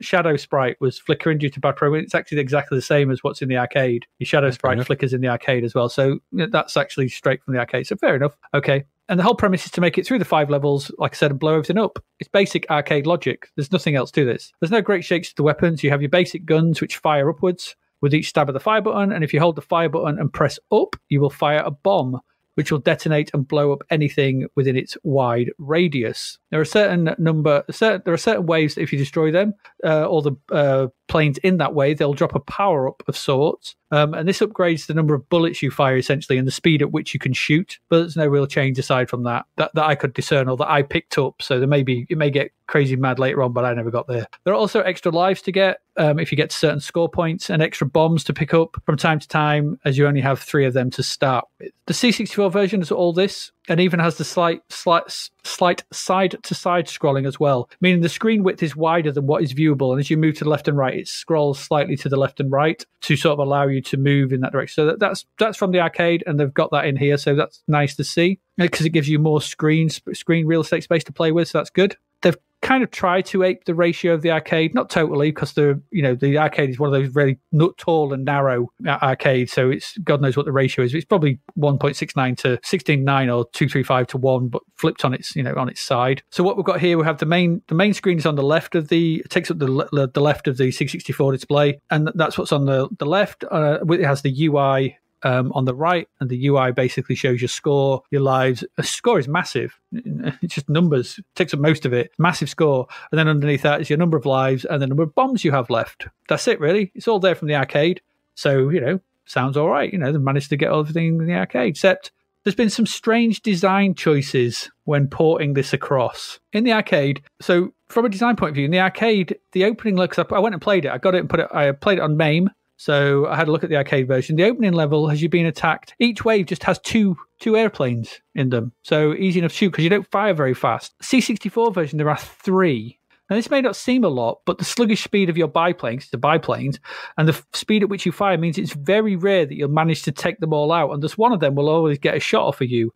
That's a problem. In the arcade, it's quite easy because you can see them from miles up. You can shoot them. You shoot a lot faster. It's easy to take them out. There's less of them to shoot. Here, you shoot slower. You move slower, and there's more of them. That's a problem. So, you see, the main problem with this version of the game is the decision but the main problem, with this version of the game is the decision to go with a pastel style to the visuals, which makes it very, very hard to pick anything out. It's really hard to discern the graphics I found. Planes are green. Some of the planes are green, and sometimes the backgrounds upon which they fly are the same green, and they're not outlined, thus rendering them almost invisible at times.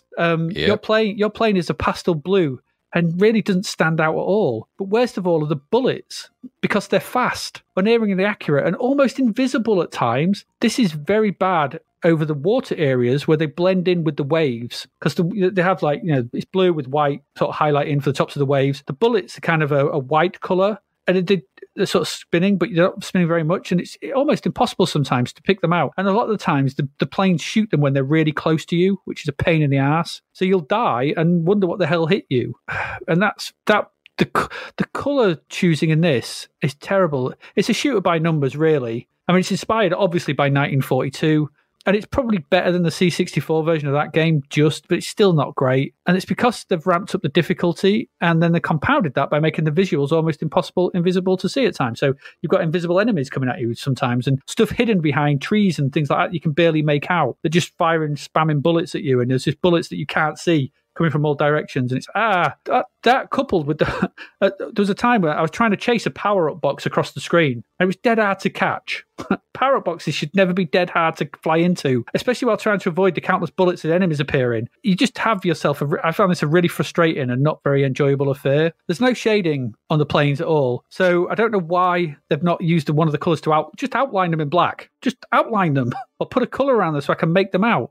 And the same for the bullets. If I can't distinguish the enemies and the bullets from the background, it's a massive issue, and that's what lets this game down. It feels unfair, and death is 9 times out of 10 not your fault, and that's just unforgivable in a shooter. There's not much more to say about this. It is a World War II top-down vertical scrolling 1942 style shooter with graphics that all merge together, bullets you can't see, power-ups you can barely collect. And it's really frustrating and really hard, stupidly hard. I had a level skip on the version we played, so I skipped to level 2, and it was just stupidly hard then. I can't see anyone getting very far in this because it's just too punishing. And if someone had just come in and gone, yeah, change those visuals, and also as well, why are there 3 planes in those formations? There's only 2 in the arcade. It would have made it run faster. You could have shot more. I don't understand it. Weird design decisions. Just those graphics. They're just rubbish. They're really annoying to see stuff. And even that crap one, what was that crap one we saw, 1943 or something, the year after, where you were fighting ghosts? At least they were visible. At least you could see them. They just disappear and they blend into each other, and it's horrible. I didn't like it at all. No, annoyed me. I was quite looking forward to this. I like a good vertical shooter, but this was just let down by enemies you couldn't see. No. How did you find it? Do you find it any more agreeable? No, I did not. It's not a great version of the arcade, is it? And the arcade isn't great anyway. No, it's Flickery not. Sprites. And I know you say that there's some of that's probably inherited from the arcade. I'm not sure. In the C64 only version, only the shadow. No, there was flickery sprites in the C64, which shouts multiplexer at play, but that might the just rest be a quirk, the rest are all over the place. Yeah, there was barely anything to shoot at times here, where the arcade always had something to shoot at, even if it was a smaller amount of stuff. And the enemy bullets, because of that invisibility issue, which you pointed out, often leads you to be dead. When you look at it going, what killed me? Then you realise it controls okay, I guess. And it looks like a shoot 'em up, I suppose. And it kind of plays like one. But at full price, there's loads of better shoot 'em ups out there than this. Loads. It does take some doing to be worse than 1942. So the benchmark for this stuff isn't high anyway. But I don't think this arcade is what you'd call mega. So this is an average conversion of a relatively average game. I didn't hate it because you can't hate it. But there's loads of better shoot 'em ups out there. And like you say, there's so many of the things that you get punished for in this game are things they could have easily designed out, but they didn't. No. And it all adds up to being, even with the nice little, when you move to the left, you get little extra screen bits. It just adds up to being a frustrating experience where you die really punitively for reasons that are not of your generation. And more importantly, like you said, when you have upgrades and stuff, make them catchable. Don't just introduce them on the other side of the screen, knowing that you're never going to get there. Because there's a lot, towards the end of the levels and later on, there's a lot of enemies on the screen. I mean, the multiplexer it might flicker, but it functions. And you can but when you get to that point, you've got no chance. If the upgrade appears the other side of the screen, if you try and get it, you're going to be dead. And because, like you said, the bullets are accurate. It's so frustrating. But it's not an arcade game I had a lot of time for anyway, Flying Shark. I always had a bit of a soft spot for 1942. I never quite got into the derivatives, so this just feels like an arcade conversion done with a little bit of passionless care. And yes, they're trying to fit it into a C64, and I understand that. But like I say, multi-load then, well, the logic of these games has to be right. The key thing about shoot 'em ups, regardless of the platform, regardless of your constraints, the logic of those things has to be right. If you mess with that logic at your peril, these games become either impossible or stupidly difficult very quickly because of silly things like invisible bullets. You've got to really be mindful of those things. So like you say, if you don't think of that and you make something like this, well, it got 63% in Zapped. I think that's high. I do as well. I didn't hate it because I don't know. It's a playable shoot 'em up. It isn't buggy in that way, but another one in a long line of unforgiving shooters. And I get tired of that so quick. Nothing defeats your esteem when you go into these games, like being repeatedly killed by invisible bullets and stupidity. Those things drive you away from a game quicker than almost anything else. So it's too many enemies, too many invisible bullets and that kind of thing. It tunes me out very quickly. So no, yep, not for me. Not for me, this one at all. Should have been shooting fish in a barrel. This one should have been relatively simple. C64 can do decent vertical scrolling shooters, but not with pastel shades and invisible bullets. No. All right, let's move on. One more left, and well, it's another one. So, Graham, did you have your vengeance? This is from CRL, so it's going to look like a CRL game. It does look like a CRL game. It does. This is coded by Finlay Munro, which to me sounds like an Irish folk singer. Ladies and gentlemen, we present to you Finlay Munro. Hello there. Diddle-doy, diddle-doy, diddle-doy. And all the rest of it. Probably isn't. Potato. This is my song about... Anyway, no more of that. The musician here was Jay Derritt, anyway. A whole bunch of alien killer spaceships are, well, killing things. And everyone is too scared to do anything about it, except that is you. That's right, you alone will fly over the gargantuan alien space station, evading the constant waves of enemies, shooting at everything that moves or doesn't move. Hidden in some of the alien spaceships, festooned over this space station, are engine components that you need to win. So you must blast the baddies, collect the energy pods to boost your power, and spend the power to enter the spaceships. Navigate the maze-like interiors, shoot more baddies, find all 8 of the engine parts, and make it to the end of the space station. If you do all of that, then you win. Yes. However, you can also collect upgrade pods to enhance your firepower. Not that you'll come across many of them. I didn't. So this game is, and I don't know if this is an official Zapped name or if this is the name for them officially, but this game is classed as a progressive scroller. Is that a term you come across before? It's not something I just thought was vertical scrolling shooter. So they mentioned this in Zapped. They call it a progressive scroller, which is one of the ones that constantly scrolls in the background, I guess. It sees the screen scrolling down and you flying up, which is, I like to think, a much simpler way of describing a progressive scroller. The screen scrolls down, you fly up. Ah, progressive. You can shoot enemies, and you can also shoot off bits of the space station, akin to Fire Track and a whole ton of other games. Hades, Nebula, loads of games where you have this, loads of them. Yeah. No, loads of them. And they all work the same way. When you shoot the little elements off the space station, they always do the same thing. They disappear into a little damage sort of hit block thing. They always do the same way. Mm-hmm. So sometimes there's loads of these things. Sometimes they're big, sometimes they're small. It's that sort of thing. You control the action with your joy pole. Fire button shoots and spacebar opens your options window. Yes, you have an options window. What crazy is this in a shoot 'em up of this type? Well, if you gather enough energy pods, pressing the spacebar brings up an options window, which is like a pop-up, which you can choose to either continue, abort, or, should you be in the vicinity, board the spaceships to find the engine components. If you do that, the game changes to a mini 3D-like puzzle game, like a POV type thing. Think mini Scarabaeus, and I'm being very generous when I say that. You are. Just think of that viewpoint, that 3D monster maze type view, really. That's probably more of what it's akin to, really. So anyway, it turns into a mini version of a 3D sort of first-person maze, which you've got to move around and sort of navigate. Now, a mini-map appears on the ship that you've kind of entered, but just entering that ship costs you energy out of your energy limit from the pods you've collected, and existing in that maze costs you energy for every second you're in there. So you need to be quick and navigate around and hope you've got enough resources to find the engine parts in the time. Otherwise, well, you're out. The graphics in the game are all very medium res. This is a very medium res, CRL medium res. So lots of, bold, bas relief yellows. It's pretty colourful though. And you do move around the screen quite well. In all fairness, it controls and moves around well. And the sprite sizes aren't obtuse so there's nothing's too big, nothing's particularly too small, I don't think. There's a lot going on. It's smooth scrolling here. So it's got one over on Fire Trap, which has that juddery scroll. This is all smooth. It's kind of just above average shooty stuff for the main part of the game. The 3D like maze bits, that's just quite a neat idea, but it feels completely bolted into this game, and it really breaks the flow of a shoot 'em up when you have to stop to go on a 3D maze hunt through a spaceship. Those two things are not compatible in the realms of shoot 'em up logic. Shoot 'em ups either have to be big, lots of things flying around at you that you shoot bullets all over the place, that kind of thing, or they are a 3D exploring thing. They don't combine so well. They don't work very well together. Nope. And this is a brave attempt to make those things work together. Don't get me wrong. I like the idea of what they're trying to do, but what they've proved is that it doesn't work very well. add to all of that, this is quite unpleasant generally to play and quite hard. Often you'll find yourself too slow, and your upgrades appear in places you can't get to, and you'll die like a crazy amount. And that gets pretty frustrating pretty quick. But there is a germ of an idea, germ being the operative word, but a germ of an idea here, a desire for something more than just shooting upwards. And so I give them a pat on the head for that. Unfortunately, the difficulty also earns them a kick up the arse.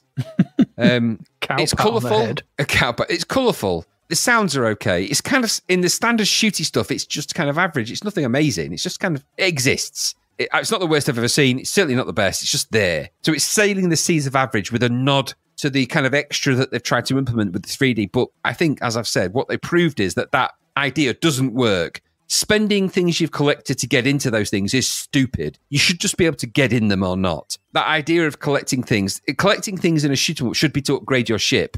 That makes sense in the context of a shoot 'em up. To change that to be some kind of coin spend to search things makes, again, no sense. Now, we come back to this logic a lot, and I just want to explore it for just a minute. We talk about this quite a bit. Like when I say it doesn't make sense in the context of this, I'm not saying that these things have to be sensical, like a real world notion of common sense, but they have to contextually make sense in the logic of the game space that it's in. Mm-hmm. So if I'm collecting things in a spaceship, my experience of those things is that that's going to be something I spend on upgrades for my ship, because almost every other game in existence of this type of shoot 'em up, that's where the logic of that would go. That makes sense to do that. Things fly through space, I shoot a succession of enemies, they drop an upgrade, I pick that up and I can go get a speed up or extra missiles or more bullets. That makes sense in the context of it. That's what I mean when I say sense. For me to have a collection of coins, money, whatever it is that I have to then spend to enter a spaceship to find something, it makes no sense. In fact, it's a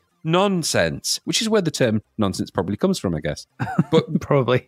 But my main point there is that it's okay to explore these ideas, but leave them at the ideas and design stage when you try this stuff out. Don't release it out there. The whole point of you going through iterative design is to weed these crazy ideas out, not put more of them in. So something went wrong with the design process, I think, somewhere. And I think somebody got really hooked on the idea of this 3D game mixed with this shoot 'em up. Unfortunately, Vengeance doesn't work. At full price, no. It got 53% in Zap, and I think that's 53% because it's a 53% shooter. The 3D bits either here or there. It's a pointless exercise, really. What about you? I didn't like this at all. Not in the slightest. No, it's not. There's nothing really to like. It's not hateful, but it's just. I got what's happened with the ability to create decent vertical scrolling shooters. We just had 2 in a row. Like you said, it's an admirable effort to do something different, but I think it lacks decent design in getting there. And I think you bang on the money in what you're saying. Absolutely spot on. That's what I thought. But it also, as well, just in the shooting part, there's no really coherent design in the enemies or the feeling of playing a shooter. So just in the shooting part, I didn't find it in any way satisfying. That initial, when it starts, you get that initial backdrop, and it's just a static series of dots, which I guess is supposed to be a star field, but it looks awful. It's not good. It looks terrible. Then that brown bas relief landscape comes scrolling on, and the wobbly waves of enemies appear, which are, fairly easily dodged. And then we have some exciting blasting of arbitrary things on the floor, and then some more enemies. And they do that thing of taking too long to hit, and then they're also shooting at you after they've been blown up. Several times I died when something shot me after it had been blown up. It was no longer on the screen, so I was moving in that direction. Suddenly a bullet appeared from where it had been. So it's like, okay, more wobbly enemies. No, make this start. I found this it was bland, brown, boring, and banal. And any other word I can think of starting with B. I know. Not sure what it has to do with Vengeance, a word full of excitement and thoughts of action. And this is none of that. There's no, for me, and that, the 3D section is neither here nor there. It's bolted on and doesn't feel part of the game. And I just want a shooter to be exciting. I'm not asking for much. Test my reflexes, test my skills, make it fair, make me feel like I can move fast enough. When I die, it's my fault. Not this. There's nowhere, it's boring. There's nowhere sin to be created by a shooter than to be dull. And this commits that sin at every turn. Awful and boring. And that, to me, is the worst thing. And it's a CRL thing, isn't it? We've seen it in CRL games where they're just like bolting things into things and just making it look like that CRL thing. And it doesn't feel right. They're trying these things. And okay, I get what you're saying. Try some stuff. Try some stuff in your design prototyping stage and then go, that doesn't work. Yeah, weed it out. You should be, if it doesn't work, if it doesn't add to the fun of the game, then, you kill, in the words of when you learn any creative endeavor, kill your babies. Yep. You have to learn to kill your babies. So even if you created them and you really like them, if it doesn't work for the thing as a whole, kill it. Got to go. Don't work. Nope. And if it makes the If it makes the whole worse, then take it out. So yeah, that's what I thought here. So, and at £10, no. If just the basic shooting doesn't feel good. No, I quite agree. Now, the thing is, right? We've gone through quite a number of games now for the podcast, and we've played loads of shooters in our time. You know, but I remember the days long ago when we go, where's all the shooters? Now we've had tons of the damn things. Yeah, 1985, I think it was the end of there, wasn't it? Yeah. Exactly. But you know what I think? I think to myself, just look to the ones that really do work. Iridium, just look to games like Iridium that just are a really good. It's side scrolling, but just look to those the logic of those shooters. They don't try and add stupidity to their game and complexity. They don't do that. Light Force. If you want to add, Light Force and Dawn. And if you want to add complexity to a shooter, look at Parallax, where you do have to land your spaceship and then go and walk out and do stuff. Mm-hmm. Just think about what you're doing. Don't just bolt in a 3D maze game for no apparent reason whatsoever. Then make it stupidly hard. No. Yeah. You can have complexity as shown by Hunter's Moon. But it all works towards, that works towards a whole. We can see how it works. Mutants games do this shooting and add complexity, but you've got to get the bits right. Yes, and in fact, it's actually quite an interesting thing to start with Hunter's Moon, which is such a well-constructed shoot 'em up and game design, and then end on Vengeance, which is not. And when it's right, you can just tell, and when it's not, you end up with Vengeance or a Flying Shark or a game like that, or Bad Cat even. I know they're nothing like Hunter's Moon, but what they are is game designers who just didn't have a clue and didn't quite know what to do. Or Psycho Soldier. And it just goes wrong. It all goes wrong. It's the players that pay the price for that game design choice. I know, £10. £10 for that. Thank God we play these games so people don't have to, because I think anyone playing some of these is, people go out and go, I'm going to have a game of Bad Cat. No one ever said those words in the history of time and space, and that's a good thing. No, not until I said it today, and then, cursed myself. That's it. Cursed myself. No. Another odd batch, wasn't it, really? It was. Started off so well and then went downhill very quickly and it never got up quite again. Recovered. No, it didn't.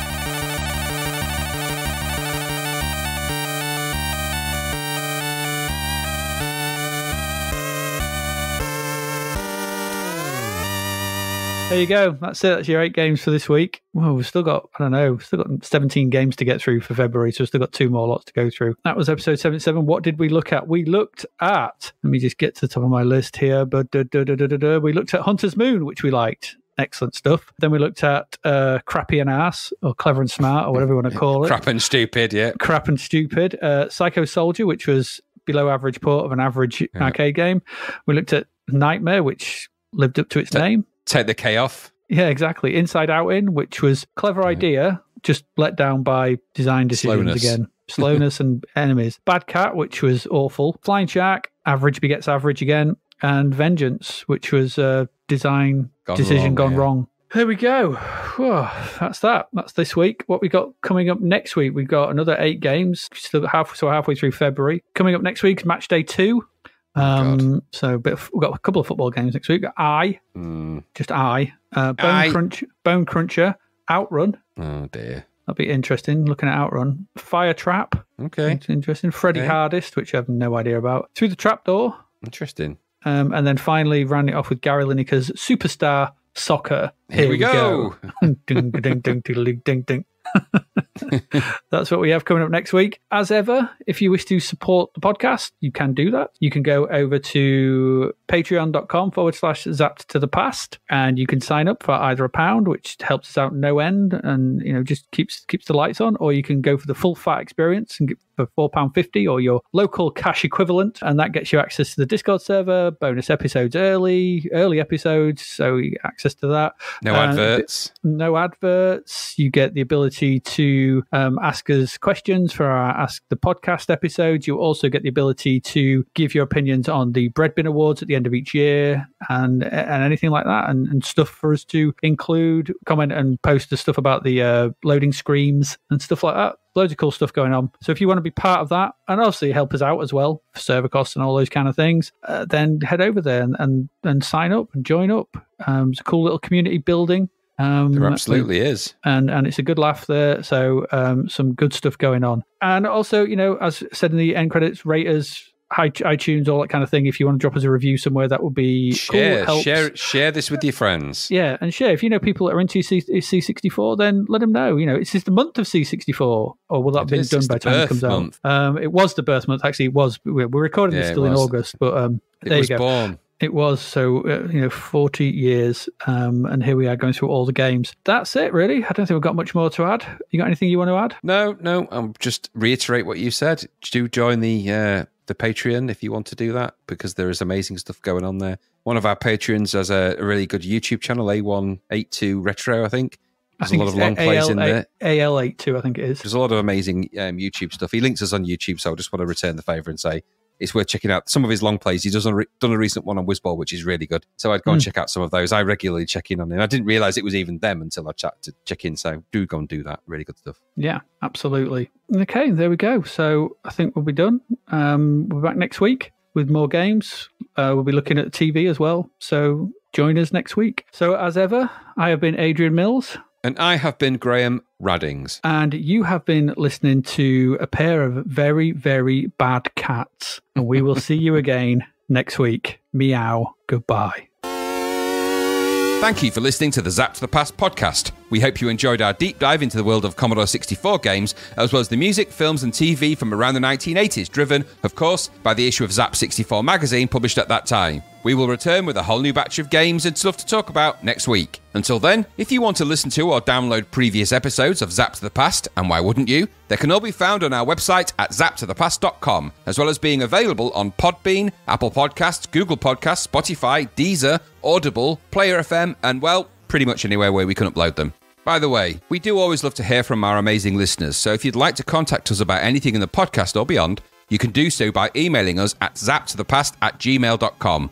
We're also active on Twitter under @ZapTother, as well as Facebook, Instagram, and most social media platforms. Just search for Zapped to the Past and you'll find us. Oh, and if you like the podcast and what we're doing, please do like, share, review, rate us. It really helps. Something, apparently. The Zapped to the Past podcast is written and produced by Adrian Mills and Graham Raddings, and recorded at Flaky Bits 2.0 Studio. All opinions expressed are those of the writers, and while we indeed love Zap 64 magazine, the Zapped to the Past podcast is not affiliated with it in any way. Stay safe, see you next time, and remember, we play these games so you don't have to.